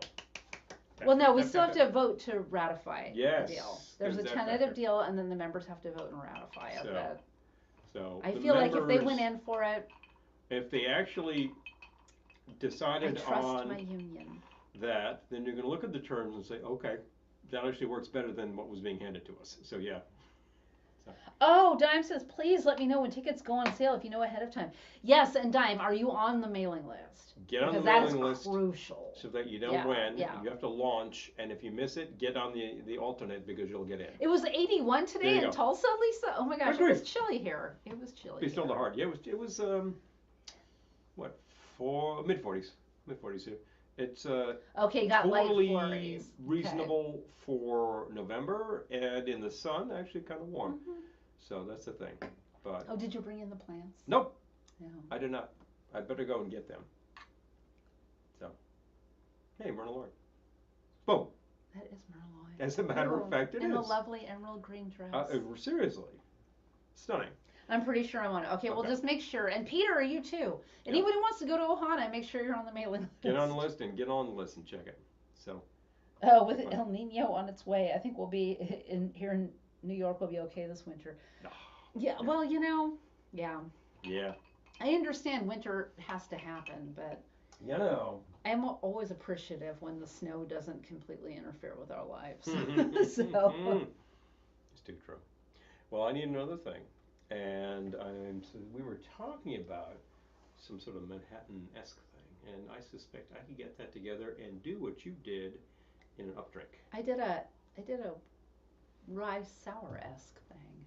Well, perhaps. Well, this actually requires vermouth, which we don't have. Let me acquire vermouth. Dime, I know you have to be hardy where you live. Dime says, personally, I went through a couple snowstorms on Halloween as a kid. Didn't stop this kid. I know. Well, there was one year. What year was it? 2012? When we got that blizzard. We went to the WFMU record fair in like mid-October. And we just took the train in. We're like, da da da. And it was flooring when we were getting off the train to go to the venue, and like I had an umbrella, and like I had a light jacket. No one was expecting this. Yeah. And then we come out and it's a full-on blizzard.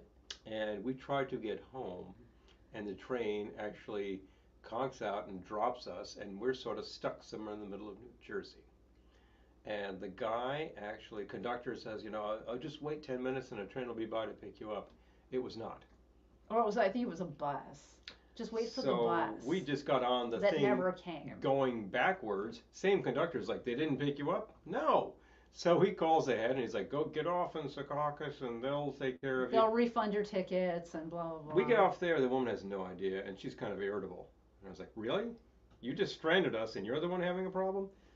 So at that point, I'm like, that's it. I just call a friend in Manhattan and say, hi, we're stranded. I could get to you could you put me up on your floor? And you know what? They took care of us. It was good. He let me sleep on a sofa, Oh. and you slept on the floor. That was good. And I remember we went to Dwayne Reed and bought toothbrushes and saline solution. Things you need to do when you're stranded by New Jersey Transit. Thank you very much. So, big fun. Oh, man. Time, I hate to say it, but at this point, we're so, like, jaded in terms of New Jersey Transit. I feel like nothing would surprise me. There was the it sounds like almost like planes, trains, and automobiles. Yeah, Errol, it was. And then, well, and then the next day, it's like we didn't know how we were going to get home because there were still no trains running.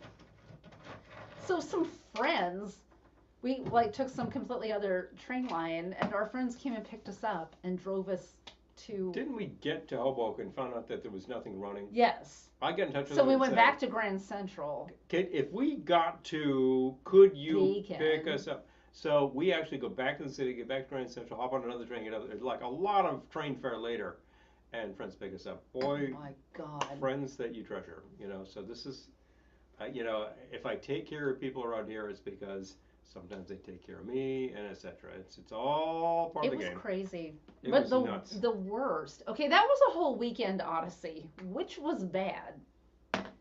But the worst would have to be, you know where I'm going with this. Was it just last year?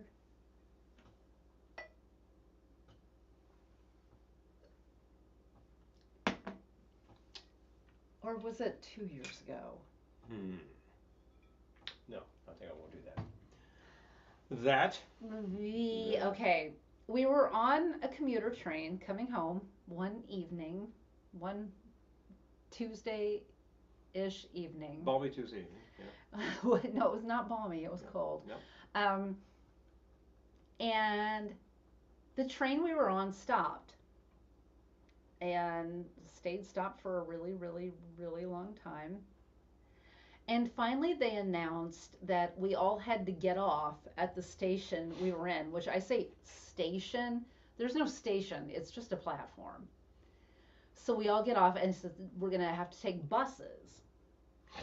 So we're waiting for a really long time, and there's a fire department right there. So a guy from the fire department starts like bringing out coffee and stuff because everyone's freezing and cranky and milling around because it's just after work, and we're very, very, very late. And they send buses. It's not nearly enough buses for the people that were on this train. So we're like, you know, got our bags and everything. We're standing there like strap hanging on this bus because we can't get seats. And it takes us a few stations ahead. But in the meantime, we pass this train wreck because a person driving a truck carrying toner cartridges Had stalled on the tracks. And apparently he didn't get out of the truck. I think he lived, but He did. But Yeah, he wasn't didn't, like his truck stalled. The cab was, you know, not the cab, but the container was actually stuck over the tracks. Yeah, And apparently he did get himself together enough to talk to the police, and they didn't manage to get the message. Paul needs to a the drink, train. Lisa says. Do it. Truth. Didn't manage to get the message to the train, and you know, the train just keeps barreling ahead Just and plowed right through the truck. Right through the truck. So there were just toner cartridges everywhere. That And was then- that was 2020. 2020. Okay, and Yeah. no, because we weren't taking the train in 2020. Yes, we were. Yes, we were until March. This was probably February. Oh, okay, 2020. so it was right before the pandemic. Okay. Literally pre-pandemic by a matter of weeks. Yeah, okay. This thing happens, and this is And like then- the worst service that we're getting. I got terrible service in the first part of the year, and then of course everything slammed shut. But and then- whatever. Fine. Okay, but by the time we finally got, like, they didn't just take us to our station, these buses. They dropped us at another train station, like 3 Here. stations ahead. And they're like, okay, a train will be along to pick you up. And it took hours forever in the cold. for a train to show up and pick us up. And it's like, by the time we got home, not us specifically, but everyone on this train was so cranky. But it was all over the news the next day, like all the toner cartridges everywhere. And I guess when the police showed up and they're questioning the guy who was driving the truck, he was just kind of like A little catatonic. catatonic. Yeah. So, big fun. I'll take that with a bottle of rye. Yeah, it was.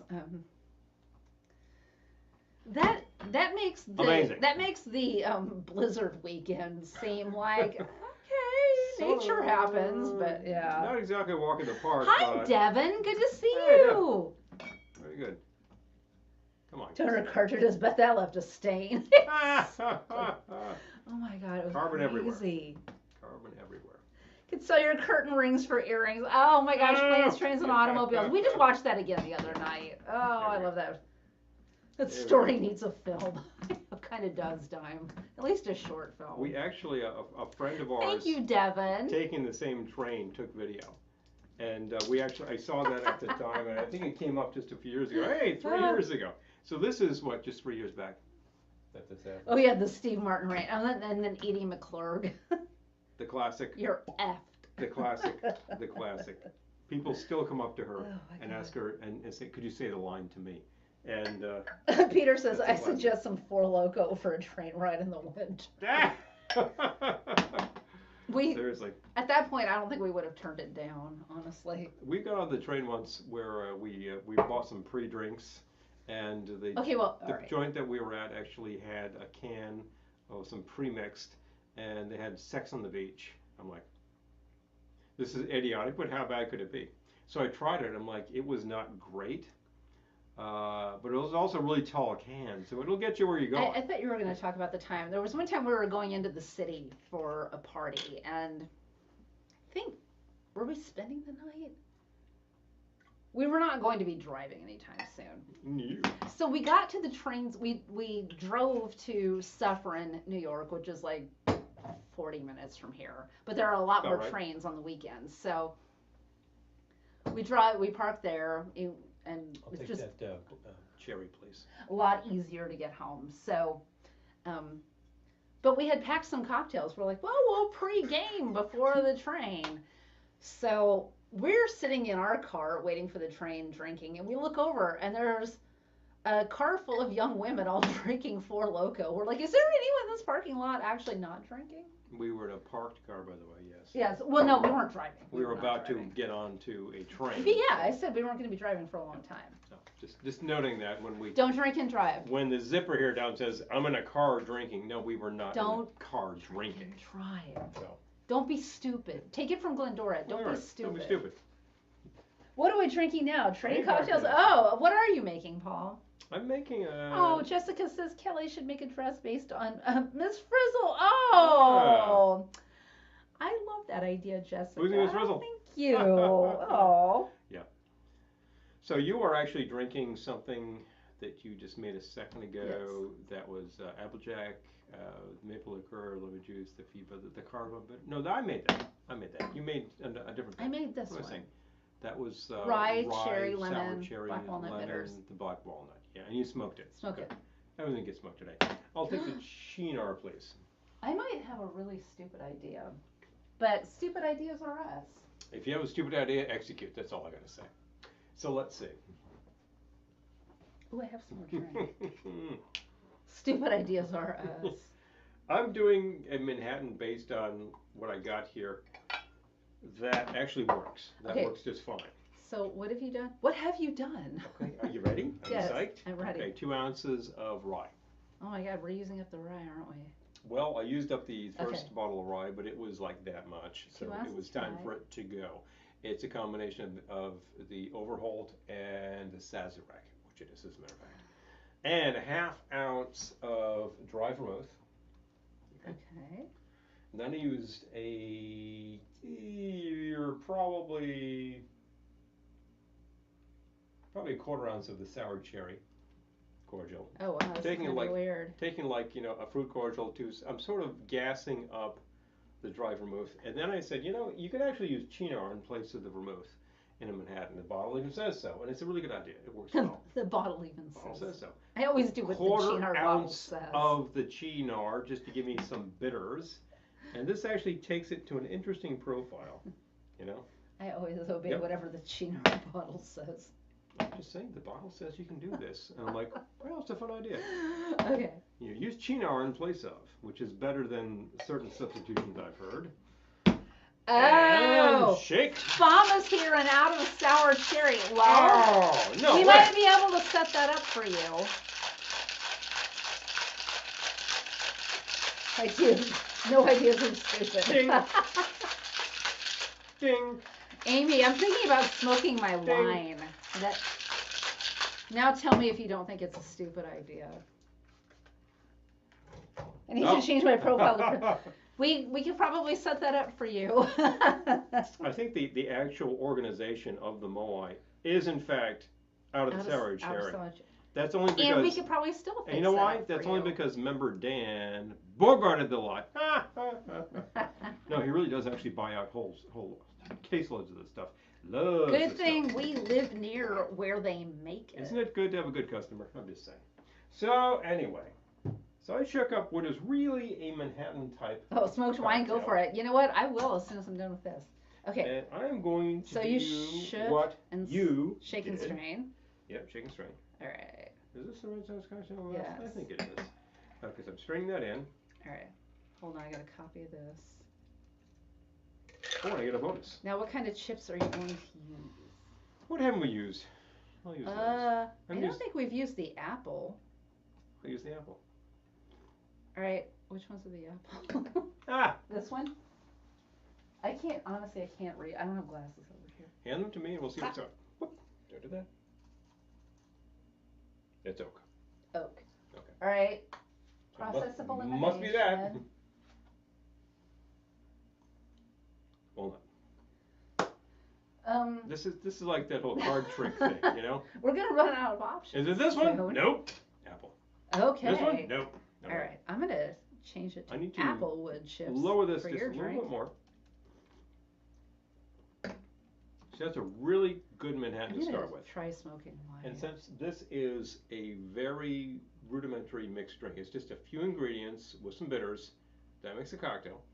You've got a really nice base of the rye. I've got two different ryes in here, but either of those makes an excellent Manhattan. And let's try the rest In of college, the did Glendora smoke boxed wine? She probably smoked while she had boxed wine. While she had the boxed wine.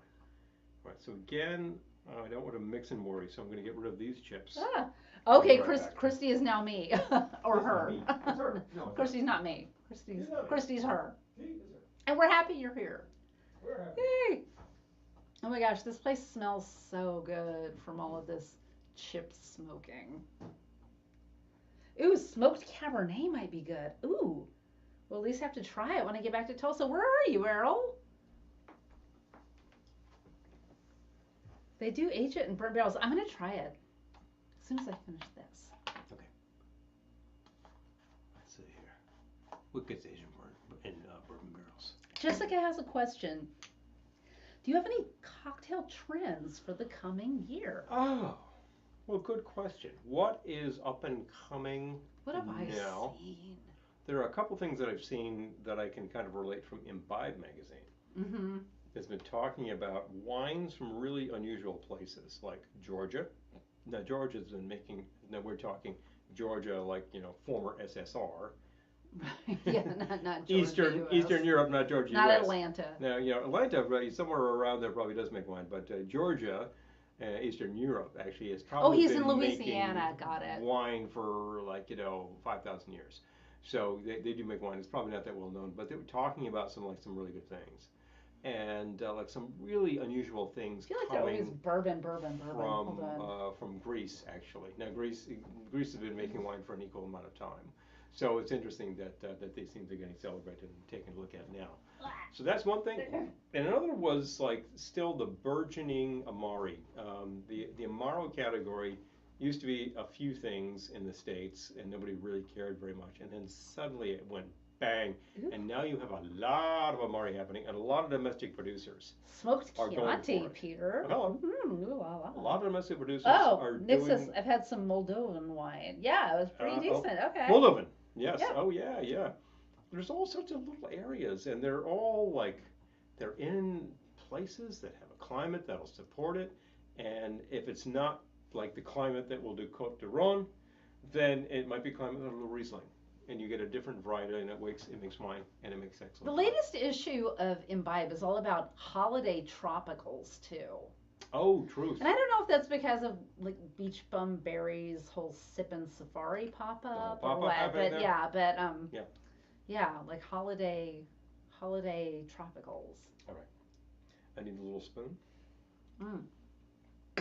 Oh yeah, you still gotta smoke your drink. I gotta smoke my drink. I made my drink. Now I gotta smoke There my we go. drink. Okay. See what I mean? Smoke my drink. Smoke your drink. Smoke my drink. Okay. Just a little bit more. The instructions note Oh yeah, that holiday you want, tropical drinks. you want more smoke, you can add more chips. I'm trying to be very measured because you can get these things to a nice char, and that's exactly all you need. All right. These are tiny, tiny chips. You can go, of course, to your big box stores and get a bag of chips to put in your smoker, and they're thick chips. Those would not work here because they take too long to Yes. ignite. You would have to chop them up. You'd have to chop them up. If you have a Oh yes, wood chipper, Lisa. Use your smoker on some rum concoctions. I think you can do Yeah. some very simple rum concoctions that would work well. Right. And I was threatening to smoke a Mai Tai earlier, and who knows, at a later broadcast I might yet do that. Because it's an inane Maybe at idea Thanksgiving. that deserves to be done. And so Night, Peter. I'll take the flame. Okay, so here we go. Torch. We'll do. Torch it. Okay, keep this at the ready. And let's get these guys going.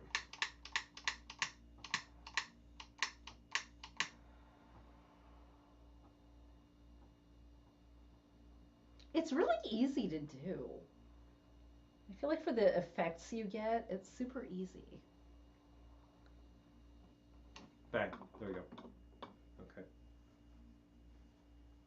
Oh, wow, that smells really good. It does. That smells really good. Yeah, nice. Nice aroma. So we got that happening. I have this whole layer just on top of Yes, this thing here. that's the thing. When you do it in a cocktail glass, you get this layer. I mean, the kit does not really indicate that you I had to try it with some would wine. So or curious. would or should do this, but here we are, and we're going to try that out right now. Yes, and then the miracle pop-up bars. Yes, Amy. Oh, yeah. We've been to both. Well, that's good. That's really good. I'm going to add a cherry because, It sounds like they. Oh, that's great. and I'm going to add an orange peel because I happen to have one. It seems like they have a bunch of new. Well, not a bunch, but they have new drinks this year. We were looking at the menu. Mhm. So I don't know if they'll have new mugs. There we go. But And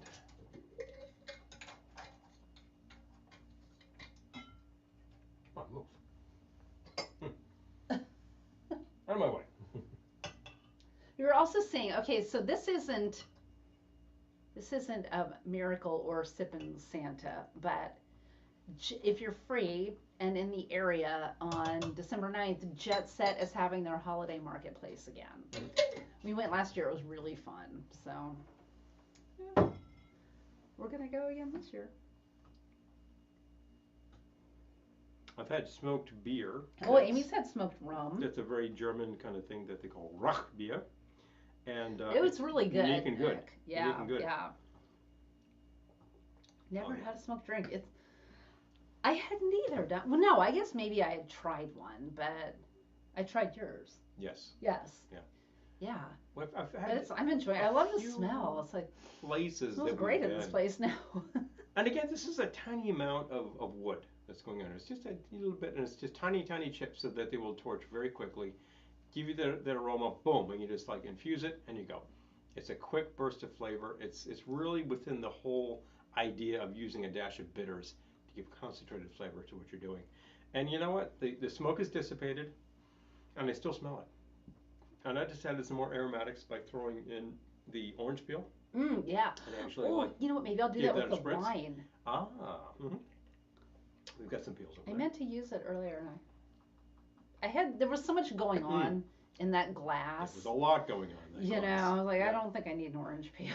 Like, there were dates and figs and cherries and. At the Oh end of the my! day, things that you think you could smoke, it's a good idea. Oh, Miracle has a new unicorn mug for this Hello. year. Oh. Oh boy. Hi, Keith. Good to see you. I think we just made a few people very inquisitive about miracle mugs on this forum right now. Christy says, I've had scotches that taste like sucking on a campfire. Well, trust me, we're gonna be smoking some drinks Thanksgiving. Grab the bag of Kingsford, remove one briquette, start sucking on it. There we go. There's some charcoal flavor for you. Oh, it does add flavor. It's so good, and I love the smell in this place too. It just smells like a lovely fireplace, We've which we do not have. Mentioning we don't have a fireplace. We have a chimney, which we've actually loaded up with wood and torched. It's really easy to light when you have a lot of kindling around, which we do. And we're directly across. Pyrotechnics, Mars, yes. We're directly across from a stand of maple trees, and there's a lot of fallen maple out there that is easily harvestable. And you just light it up, and you get logs. And frankly, it smells an awful lot like what I got here. And I have actually used the chimney as a smoker. The actual company recommends against this, and I'm like, well, it's not that blah, much. blah, Blah, blah, blah. You just make this fantastic Joe. bed of coals, and you hang the pork ribs above it, and you just let it go. And I just do this for like 3 hours, finish them off on the grill. It's wonderful. Yeah, Dime says, do you use, say, cherry wood or different types of wood for specific liquor? We have been doing that. You know, yes, we're just doing what sounds good to us, so. Did I just use the maple? You used apple. I used the apple. Yeah, the apple is very aromatic and Yeah, good. The cherries but aromatic. they're all good. You know, I think that this is kind of, it's not like the tinseltini. It's not something you could really screw up, you know. So. Well, tinseltini 2 was good, but 1 was terrible, and everybody will remember it. And there you go. But I don't think it's something you could screw up. I think, you know, you might be like, oh, I'll try this other one, and then maybe you like that better, but. I don't think you can't screw it up. I'd say the fact is, if you acquire one of these kits and start playing around, you'll have fun. There's no question. I've had a lot of fun so far, and we've been working this kit today. So there we go. Use charcoal instead of ice in a rocks glass. Oh my gosh. Joe says I've had Schlenkerla, a smoked beer brewed by German monks. It's been around for centuries. I highly recommend it for anyone who would like to remove their taste buds. Wow. I bet our beer store has it. They have everything. We have a beer store that does have a truly extensive selection. And when you talk to them and say, can you get? He asks around and sees what he can do. Sometimes he can't do it. I'm going to smoke some wine. And sometimes he can do it. So. Smoked wine. It's going I'll away, be folks. back. You've got a little bit of char in here from the apple, but that's probably kind of spent. So if you put anything else in it, it'll be fine. Yeah, please. Okay. Well, Lisa, this thing looks for the world like something else that you would smoke things in, and it is literally that simple. Jeez. But you could smoke all sorts of wood in here. Oh, you know? Yes, Lisa. We appreciate it so much. Seriously. Absolutely. All right, I just want to make sure this fits. It does fit. I'm also thinking about the fact that, like, you know, when there are certain things like woody herbs, like, what am I thinking of? Rosemary, of course, is a very woody stemmed herb. And when I'm done stripping the leaves, you've got this little stem, which is just wooden.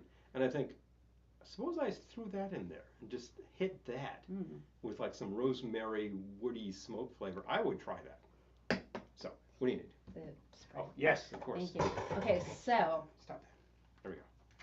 I have poured out a glass of, I'm going to be euphemistic here, inexpensive dry red wine.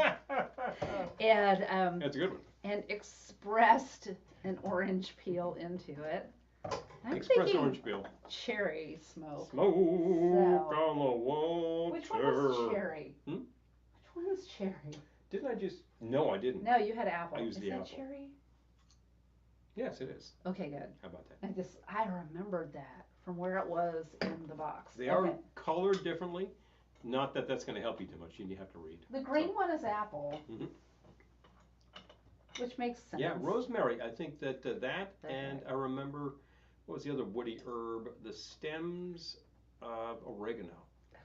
I remember, and thyme. Yeah, you could throw that in there.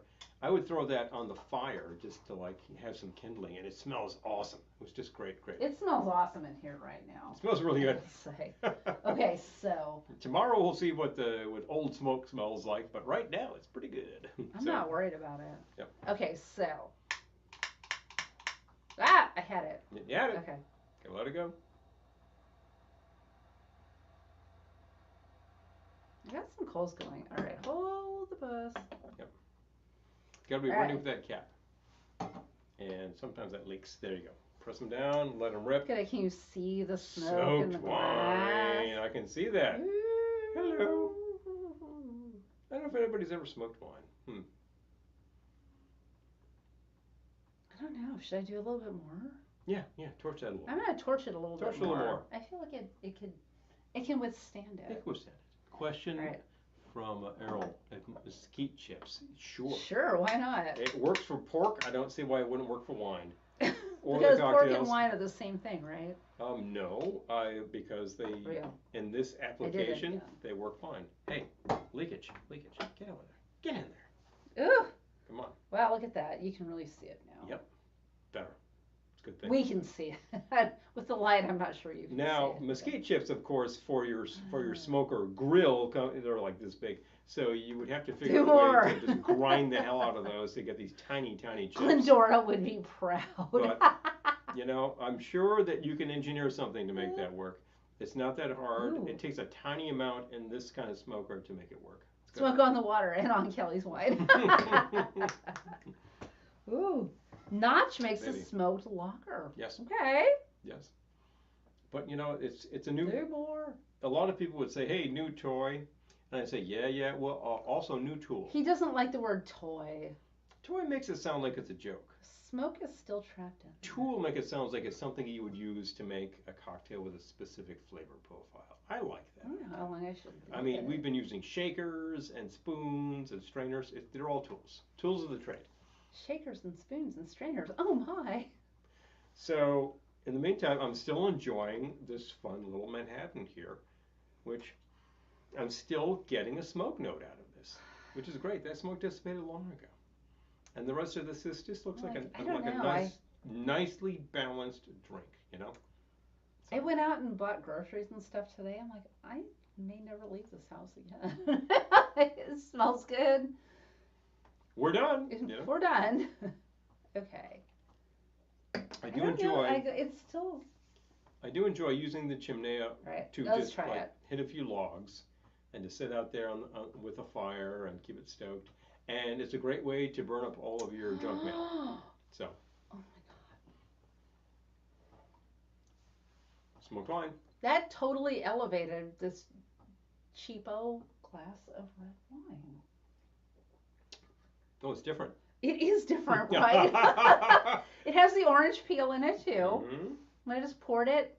It's very simple. Expressed the peel and then smoked it. Boom. Oh man, that is good. Fun tools. It's all about flavor notes. This is really Smoky visual goes away but stays with the drink. Yes, because it is transformed.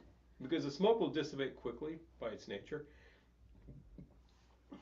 Pardon me. But the smoke particles will sort of infuse a little bit, and they kind of kick around. And they probably are sticking to the inside of the glass there. So that you get in there and you get fancied that it up, nose Nick. and oh, hello.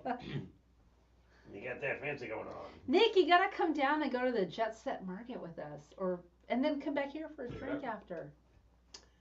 We could arrange such things. I have a bonus bit I forgot about. Hello.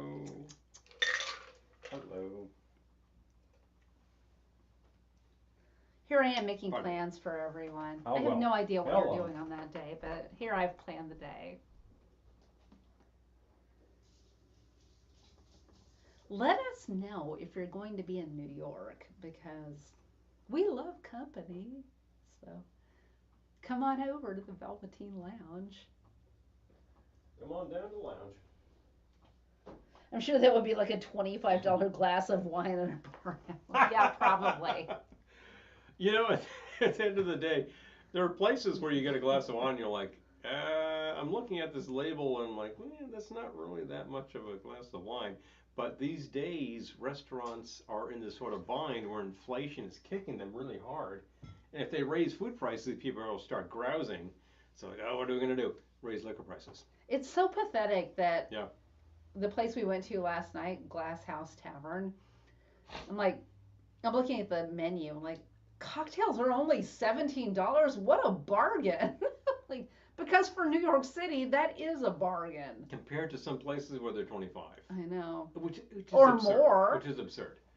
And some places where they're doing some fancy stuff, I don't even want to know what that's all about. But basically, a $19 martini, a lot of places, is sort of standard. I think $19 would buy you a 175 with some pretty nice gin on most No. shelves. I don't know about 19, but it's like Certainly a liter. 25 anyway. So yeah, Yeah. it's kind of idiotic the way these things work. And part of that is inflation contemporarily, and part of that is real estate prices. So what are you going to do? Don't drink out so much. Yeah. Drink at home more. If you're interested in doing these cocktails, Home drinking. we're here to show you your way to home drinking. The great thing about home drinking is you're home. Except for Jet Set. Go to Jet Wait, Set. go to Jet Set. You're home. You're not going anywhere, and that's it. You're in for the evening. Enjoy. These things are fairly simple. Even this set over here is pretty uncomplicated to use, and I recommend it. It's a lot of fun. It comes with 4 different types Oh, of wood. yeah. I bet you It's could. interactive. I bet that the company offers more types of wood if you order. Mm. Obviously, you get access to wood chips. Can you get them really fine? I haven't figured that one out yet, but I Much bet you cheaper to could. set your own bar up. It is dime. Seriously. Especially if I was realizing again yesterday, I've got a couple of drinks in me. I'm just going to say it. I was Hey. telling Paul last night as we were on our way to a Broadway show, which we got absolutely cheap seats for. But I was like, I had time to kill yesterday. And one of my favorite ways to kill time in Midtown Manhattan is to ride the escalator up to the designer shoe section of Saks Fifth Avenue. And I'm like, Hilarious. I want a pair of Valentino pink rhinestone sneakers, and I want Chanel boots, and I want Louboutins, and like, you know, You stopped short of the Jimmy Choos, I'm going to say.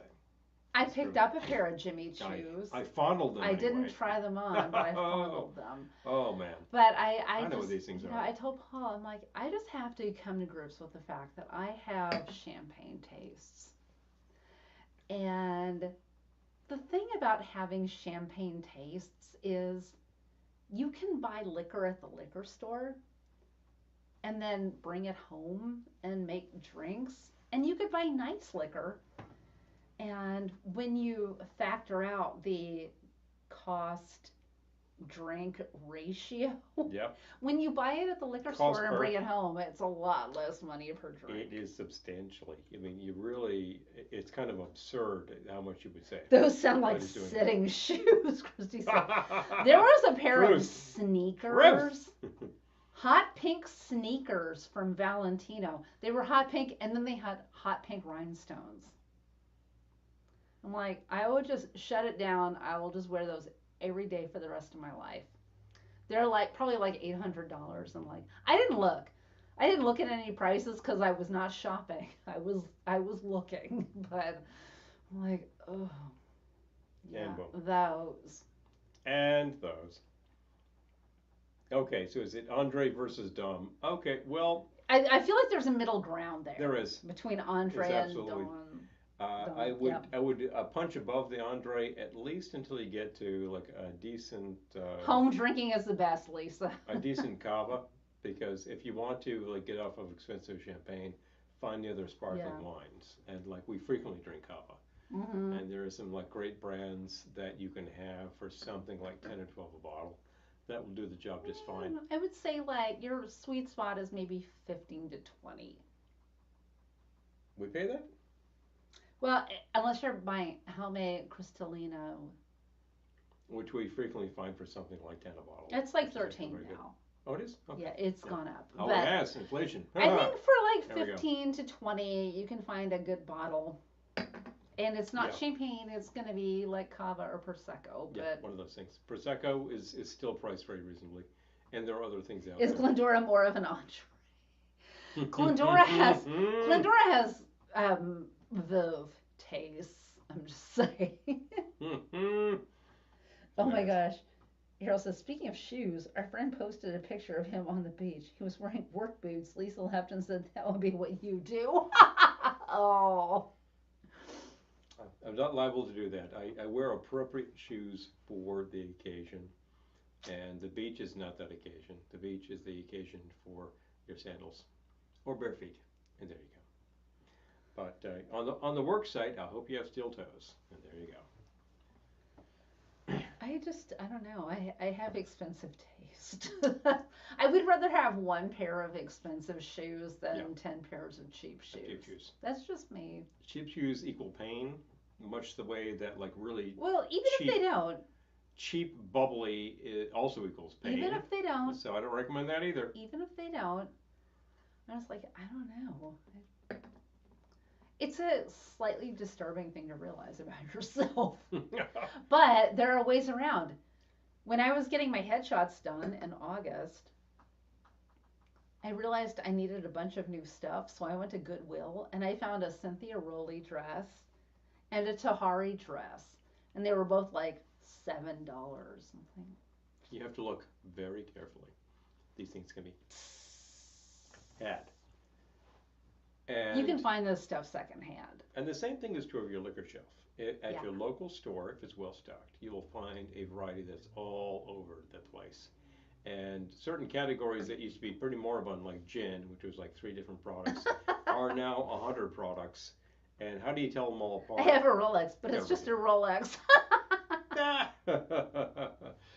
I've certainly heard of the Polex that you can get on the street. Lisa says, It's I not. have a Louis Vuitton clutch purse, and I would much rather have my mixed drink. Hey! You can buy that stuff used. Actually, we did a collab video on YouTube with an influencer who decided she was out. She did not want to do it anymore. But she was very, very, very wealthy. She had family money. She lived like on the beach in Southern California, that kind of wealthy. And she would post these pictures of like her Prada and all this stuff. And she's like, oh, I got it on eBay. Like she was not paying full price for anything. So, There yeah. are ways around these things. Oh, Goodwill. Goodwill was my friend during my whole headshot prep. I'm thinking. I got great stuff. I'm thinking of when honestly. we did the movie a few years ago when we were in background for pinball. Nature did call me to a meeting, but I came back. Well, I'm glad you came back. Thank you. Yeah, much appreciated. Oh yeah, your Pierre Cardin suit. I almost actually had a meeting tonight, but it was canceled. So I'm like, hello. Yeah, we did background on this film, the Man. Oh, Nick. Man Who Saved Pinball, and I go in for the costume fitting. And they had my size. The costuming was great. They had my size. They like whip out a suit, and I'm like, wow. And I put the thing on. It just fits like a glove. And I take a look, and it says, it's like Pierre Cardin. And at the end of this, I'm like, yeah, I can't keep the suit, can I? Big joke. But it was a really nice suit. And I'll buy it was from vintage. you. It was like vintage 70s, which it was supposed to be, and it looked great. It was just a really good suit. We took pictures. We do have pictures of such things. It was. I was like, wow, that's really nice. Oh my gosh. So I kind of feel like if I want good clothing, I need to go to costume and say, what can you get me? And once about a watch from a guy outside of a concert. Well, Paul has stories about that, but I will also read Errol's comment. My brother-in-law bought a cheap pair of slacks and spray painted them silver. Went as the Tin Man to a Halloween party. He used a fiber drum for his torso. What? Oh yeah. You gotta tell the story of your mom. While I refill my watch. Which story are you talking about? The watches. Oh yeah, that's a great story because like she was actually working at the time in not assisted living. She was working in nursing homes actually. She was a registered nurse and had done that for. I gotta smoke this And again. later in her career, she actually went back and found that she was working in a lot of nursing homes, and she did that for probably 15 years. And before that was the end of that. And within that period of time is when, like, I moved to the big city and lived in Brooklyn and all that. The big city. And she was asking me if I could actually source some of those, like, fancy watches for less money. She was talking about, can you, like, get like she had actually bought one of these on the street. I think it was like a Gucci watch or something. Oh, what the hell? jeez. What was she buying? I think it was Gucci. And so she had one of No, these. was it Cartier? No, it was not Cartier. Okay. I think it was Gucci.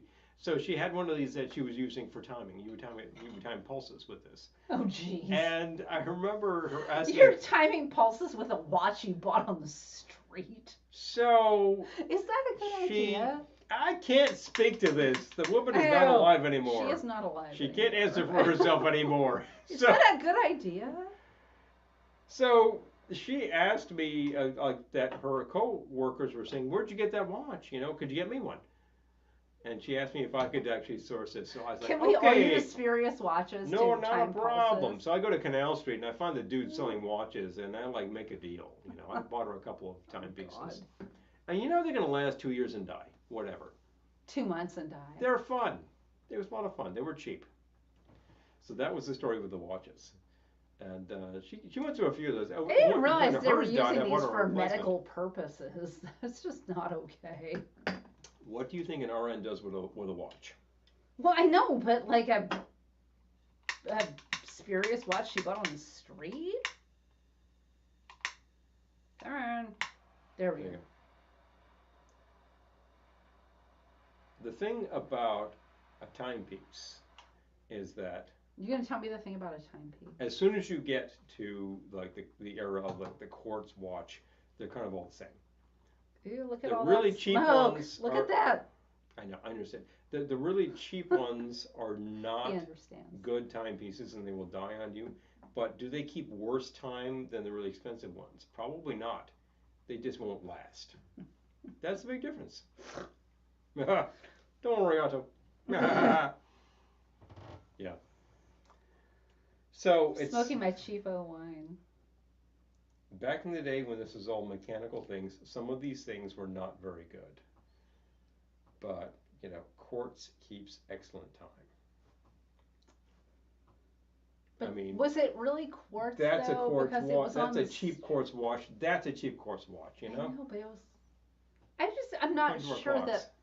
I mean, I'm sure that everything was fine because we have not heard any scandals. But Oh. I'm just thinking that you're timing people's pulses with something you bought on the street. As long as it actually will tell you seconds close enough, it's fine. You're actually trying to get an approximation. The pulse I itself, assume she tested this before she the pulse took people's reading, lives in her hands. the pulse reading is not lab correct. You're just trying to see if they're way the hell off. That's the thing. And that's actually It was that's a lot genuine. of things. Quartz with a K. Nick, thank you. Thank you. I'm Hilarious. just saying that it's a little distressing as a person who visits doctors and nurses to think that they might be timing my bodily functions with something they bought on the street. But anyway. Oh, there's a used and / vintage store in Massachusetts that buys the clothes and props from movie and TV production companies and resells them to the public. I love that. They had stuff from Castle Rock when I was there. Oh. We have friends who actually got a. I love the way the way John Candy displayed his Casio watch in an attempt to get a room. I'm sorry, sir, that won't work. And I loved the clerk because he was just like, I'm going to have to say goodnight. Mm-hmm. Wrong. Bingo. Wow. That just gets better the longer you smoke it. Smoke that wine. Said the. Yeah. Mm-hmm. Oh, man. Smoke that wine. Wow. This is. Big fun. You know what? It elevates a cheap red. We had friends who actually got props from, not Blacklist, what was it? Boardwalk Empire. Boardwalk Empire. Yeah, which actually featured in the video that we made for.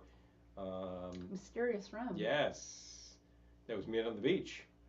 And they had these things. They're like, "Do you think that this case of rum would work?" I'm like, "Yeah, yeah, it worked great." Electric That's excellent. Boogaloo is breaking too. Oh man, totally true. But yeah, there's, I don't know. I silenced myself. I can't even tell you. Ain't no stopping us. Mm-mm-mm. I know. I gotta. Okay, you know what, Eric? Dip into stuff. You inspired me. Hello. Eric, you have inspired me.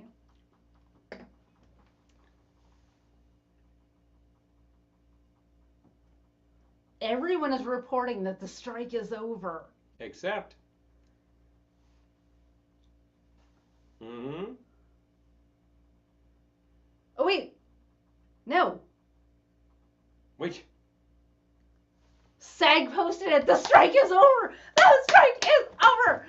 Oh, hallelujah, hallelujah. We can work again. Hallelujah, hallelujah. We can work again. Oh my God, the strike is over. Sometimes it takes a little work and a little pressure to make things happen, damn it. The beatboxing dog, I have not seen that. I once dated a cheap red. I wonder if that smoker would have helped that. I love it. Well, you never know, Don. Oh my God, the strike is over. I'm just saying. Oh, hallelujah. Oh, so now you start drinking. No. I know. Now I'm going to start drinking. Oh my God, the strike is over. The strike is. Well, we still have to vote to ratify, but the strike is ratification over. needs to happen if the membership actually decides that these stipulations are working properly. God. Then away we go. That's good. Ah. Too true. It's good to see. Oh my It's God. been a long struggle. The juice was worth the squeeze. I like that quote. The squeeze is pretty hard, but sometimes it delivers. Sometimes it delivers. You know, there were specific reasons for this at the time. Those reasons remain true and remain there. And you know that the management in this case is going to continue to push those issues because they just want it their way. They want these things to be cheap and to be available to them for no price. So you got to keep pushing. You got to keep on pushing at the end of the day. The strike is over. Woohoo! I'm so happy right now. We'll see the conditions later and see what's what, but frankly, I think this is actually going to be positive for the whole thing and for the industry. And if you want, hell yeah, it's going to be positive. If you want quality work on the screen, then a SAG-AFTRA provides. So.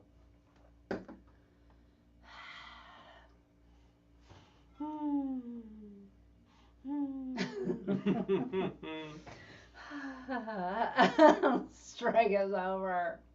You want some wine? You want to smoke it? I might just do that. However, is it about that? I'm just saying. Well, it's up to you. We could keep going for a little bit. We could keep going for Kelly has another drink. Well, she has another drink. Yes. Smoking my wine. We might have to open that bottle of bubbles. But you know who does not have another drink? Did I say that? I'm looking at it. Is that my outside voice? Normally, I would not open that bottle of bubbles on a Wednesday, but the strike is over. The strike is over. There could be another bottle of bubbles for Friday. The strike is over. The strike is over. I like to think it's because I showed up and picketed yesterday. Yeah, yesterday. Suddenly the strike's over. What? Suddenly, saying. You're the magic factor? You did say it. Let's have some more. And smoke it. Oh, smoke the bubbles. Oh my God, can you even imagine? Do we need to imagine it? God. I'm glad I don't have to be anywhere tomorrow. I do have an audition that I need to self-tape sometime in the next week. I have to work from the remote office. However, I report at 9. So we can do this. And I do it every week. I report at 9. I report it whenever I wake up. No, I report. As long as I no report me, it. me. You report when Unless I have a Well, call time, in which case I might be reporting at 6 at a.m. 4. Who knows? But yeah, that's you. Because the strike is over. The strike is over. I had no idea how much it was weighing on me until I found out the strike was over. I'm like, oh, my God. I know. I know. Oh. I know.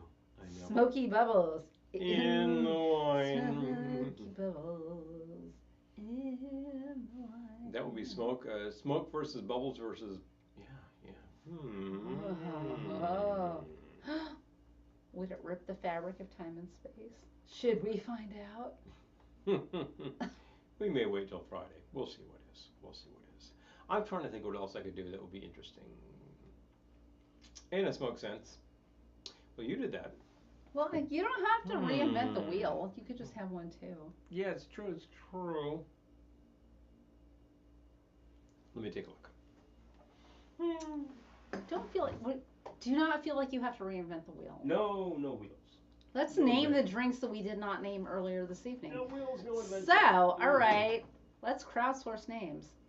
So we have Drinky 3. That was Applejack, maple liqueur, lemon juice, and cardamom bitters. And then Smoke. So if you have a name for that one, let us know. And then we have Drinky 4. Rye, dry vermouth, sour cherry liqueur, and Cynar.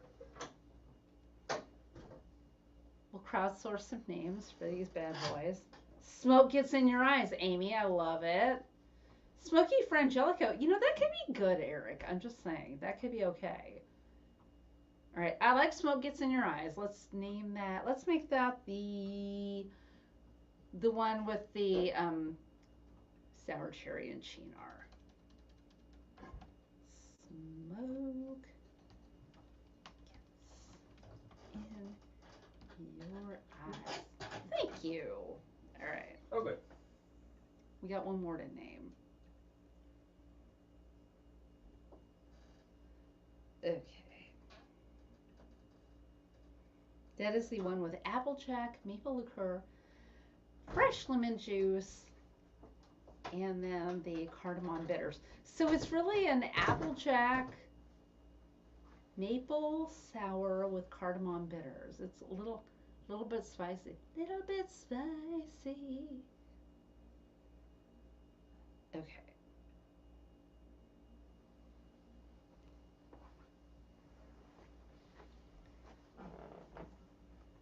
What'd you grab? Oh no, are you gonna smoke a pale ale? Smoke on the water. Oh, hi Sherry, good to see you. Bonfire of the Applejack. Sherry, you just named it. Bonfire of the Applejack. Oh, that's good stuff. Oh. He's gonna have smoke on the water right now. I think I am. I'm gonna name it Bonfire of the Applejack. Hold on. Work that. Bonfire of the that's hilarious.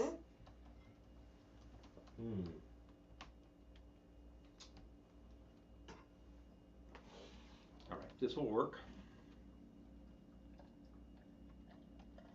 And I'm actually going to do about half of this because if I need to add some more smoke later. Bonfire of the Applejack, I love it. It is named. All right. Okay. Although you're having smoke on the water right now. I am. I could use a smoking apparatus. Okay. Which there are still some chips in there. Which one did you use last? I used cherry. Sounds like that'd be good. I don't remember, but Let's find out. cherry sounds about right. Once again, folks, you just torch, cover it, and A just let it smoked sit. root beer. That would be weird, Oh, wow. Dime. Oh, yeah. We'll have to do that New Year's Eve. Dime. We got a lot of time New Year's Eve. to figure out weirdo drinks on New Year's Eve. Here we go. This. It couldn't be simpler. All you do is Do it. you just torch Where's these the chips top? inside this little guy. Okay. Yeah. Gotta make sure you have it handy. And well. Get this going really hard. I want a lot of char in there, folks.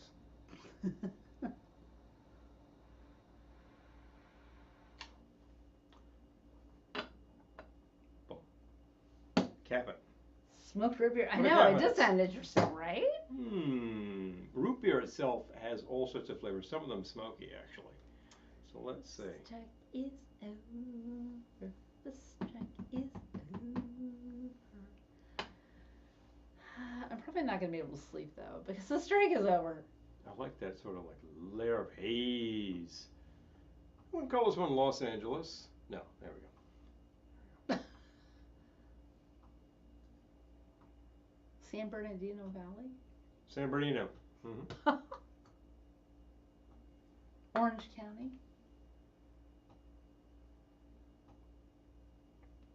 See? Oh my God, you just blew smoke out of your mouth. Wow. Wow, that's a lot of smoke. That is so smoky. That's a lot of smoke. It is really good. I'll be talking to you tomorrow. Hey, how you doing? Yeah, I just had these drinks last night. They were kind of smoky. Yeah, well, my throat's kind of dry. If your phone number doesn't have any sevens, you can sing it to Smoke on the Water. Try it with my old number. What? That is hilarious, Sherry.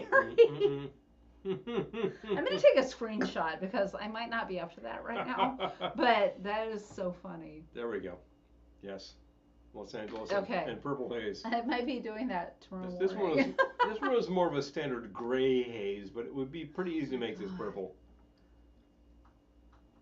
Glad I don't have a singing audition tomorrow morning because that was a lot of smoke. I need a lot of smoke, but it was so good. Yeah, you're gonna wake up tomorrow and say like, "Hey, how you doing?" So How anyway, you doing, hon? we're gonna talk to you about some stuff. So, these drinks have been really great tonight, but we still got some more smoking to do. So How you let's doing? go. Will ya?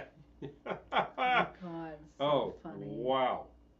Well, it's a really big hit of smoke, which dissipates, which is good because it was just smoke all around. But I enjoyed it with the big hit of smoke. If it was not just gonna lie. smoke all around, it would be like a 70s bar when it was just like tanking down the Terrytons, and it's like Terrytons. you lose a left lung just walking into the place, and you don't even God. smoke.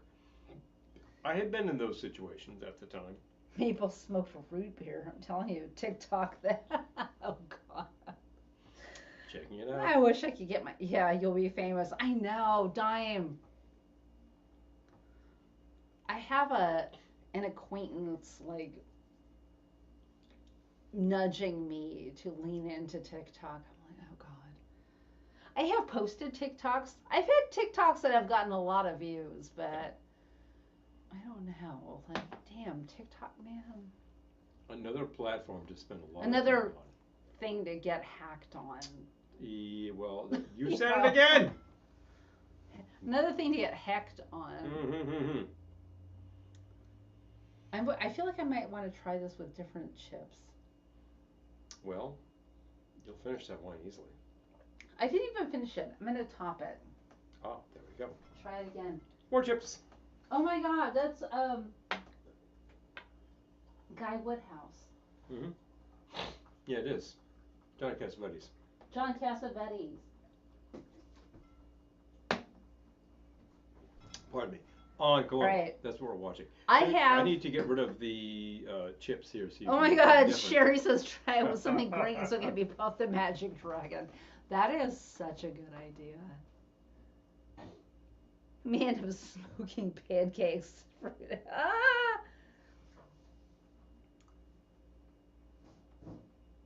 I gotta share. I'll wait till Paul comes back because he's just gonna smack his head and say dough. But I want to. Okay, I had an idea for the alternate version of Rosemary's Baby that I want to see.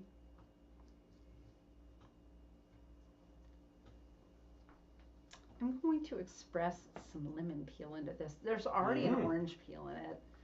But I'm going to smoke it again. What haven't we used? Smoke it. What have we not used? I'm not sure we've used oak. Is that this one? I'm not sure. But if you show it to me, I'll check it out.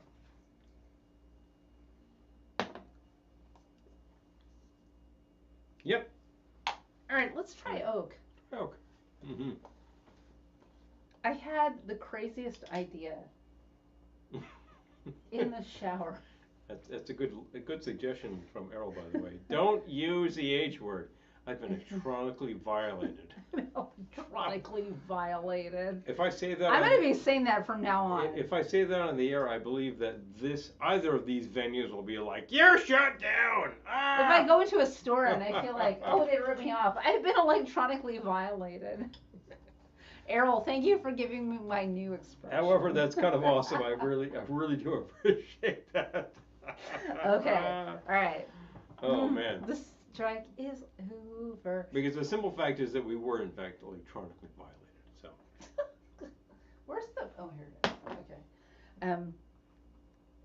Make a s'mores flavored drink and smoke that. Oh, that's a good idea. That's a good idea. You know. All right. So, but I'm gonna smoke this bad boy first. There you go.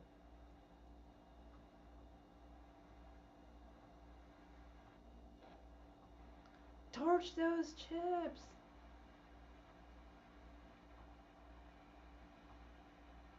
Look at that. Ah, it goes right in. Bang, bang, bang. All right, we're good. We're good. We're good. We're good. Get that, Right. get that in there. I did it. You eat. She did. Look at all that smoke. Oh, It's smoking. Amy's suggesting smoke it if you got it. Ah! I love that. Who knows? I can do it. I take care of this thing. So okay, so yeah. I'm gonna leave that for a second. There's a theory out there that the best ideas come to you when you're driving or when you're washing dishes or when you're in the shower. When you're, I don't know, like there's something about it. I don't know. But I was thinking earlier that like I would love to see the alternate ending of Rosemary's Baby. Where Rosemary, because in the movie she has figured it out and she's scared. But instead of going to another doctor, she just takes her money that she has saved up and has taken with her and gets on a bus and goes somewhere else, and they don't realize where she is, and then she gives birth to Adrian, son of Satan. And realizes, wow, this kid is very special. And then they're like, oh my God, what happened? So, yeah. Just saying. Fun stuff. I had that alternate idea. reality. We shot an alternate version of Rosemary's Baby years ago. Smoke it if you've got. I love it. We'll be making lots of smoked drinks from here on out. Big fun. I'm still getting that flavor in here. The tall glass really accentuates it because it just absorbs I hate all to that. remove the smoker because it's still so smoky. Well, you gotta drink it sometime.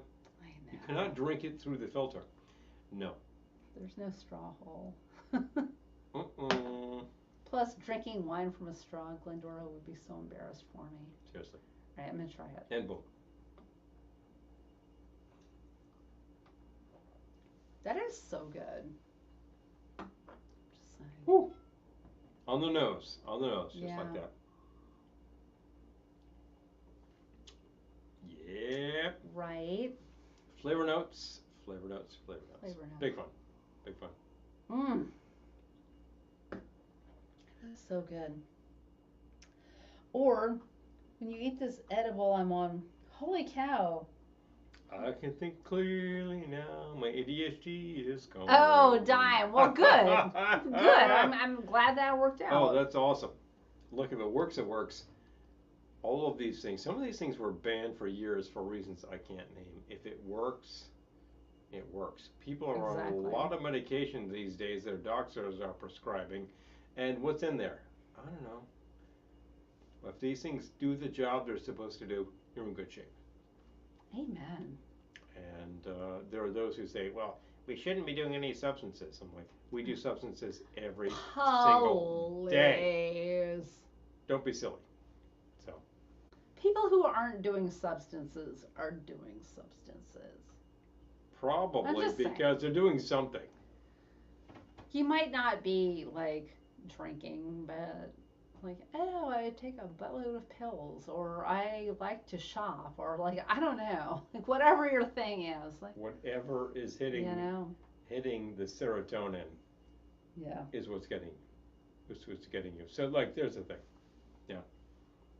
Sherry, coffee's a drug. Yes, caffeine is a drug. Coffee is a drug. Extremely powerful. Probably the most consumed drug in the world, caffeine. People are on coffee, people are on tea, people are on chocolate. Take your pick. I'm certainly singing the praises of ibuprofen right now, right? Well, that's the thing.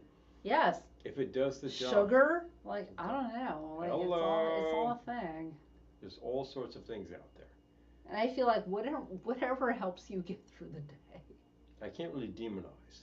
Not with these ordinary. I mean, not if you have a sentiments. problem. I'm not going to say, No, if you have a certainly problem, sentiments. get help. But Not with these ordinary assuming you sentiments. do not have a problem, whatever. Yeah.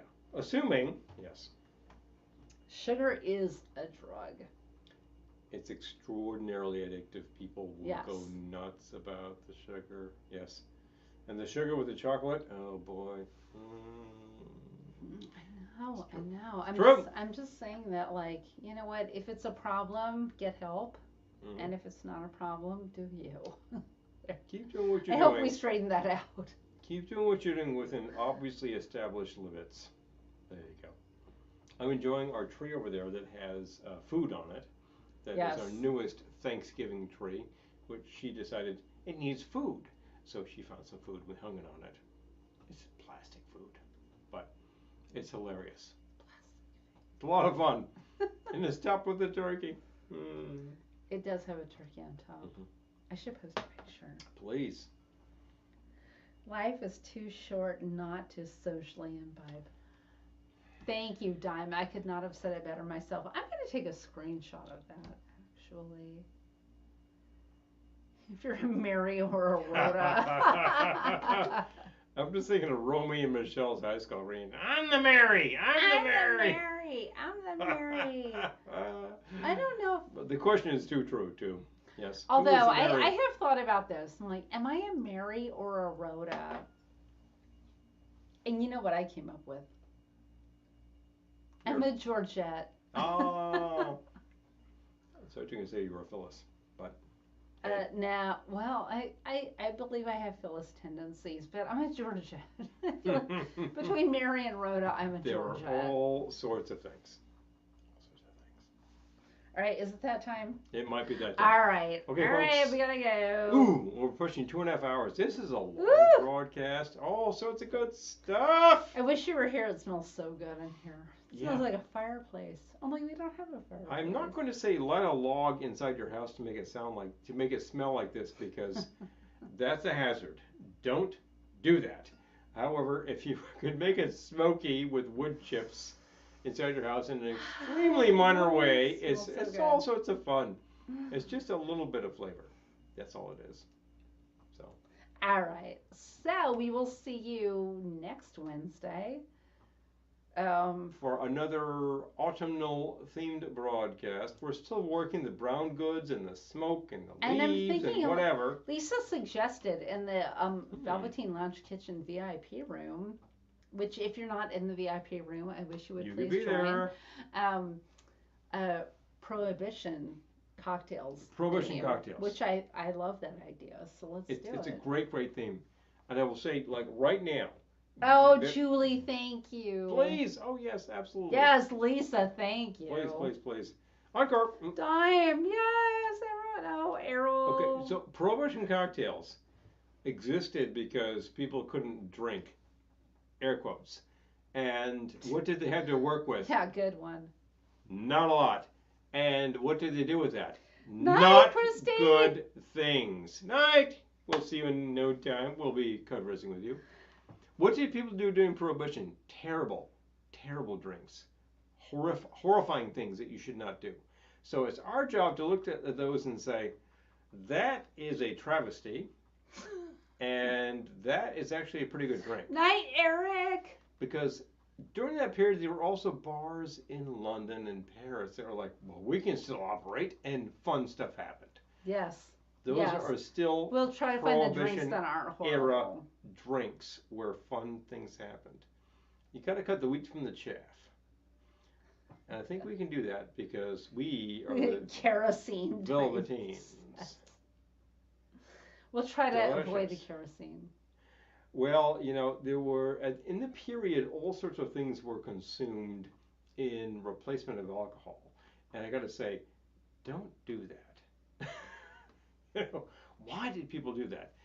And of course, there was still the whole specter of patent medicines, which were on the market and they were legitimate. And it's like, oh, I can just drink this stuff. Wow.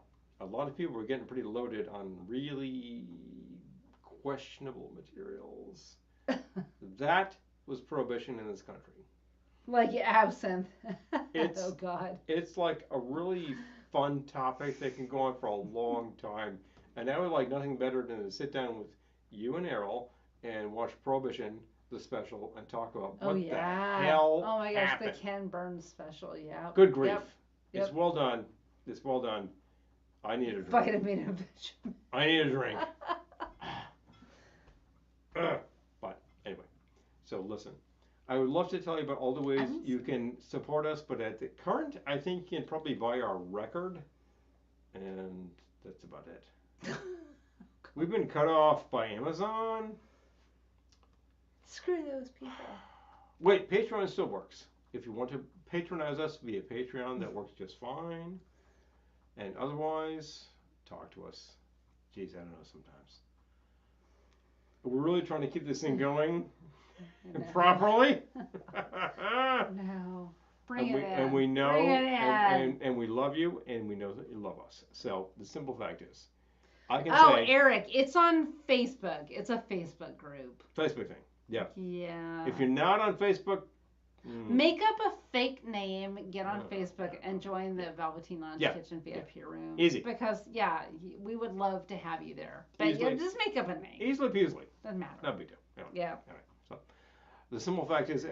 Amy! Amazon threw us out. We'll connect via Messenger. Amazon shut us down. On the marketplace thing. Yeah. We're still here on Amazon, etc. We still use it, but they kind of socked us in the jaw. We love you, Lisa and Errol and Please. Dime and Eric and Amy and Nick and Peter and Julie and so good to see Mars. All of you. I think I miss people. Robbie. So I miss people. Robbie's gone. Who did I miss? He's in the UK. It's like 2 in the morning. 2:30 in the morning. Simple fact is. If I missed you, God, I'm gonna like go lay down and worry about who I missed. Christy, Mom. Oh my God. The simple fact is. The people you're closest to, you miss. Sure, I know. They're horrible, Amy. Simple fact is, no matter where you go, and no matter what you do, we will see you soon. Good night. Good night. Thanks.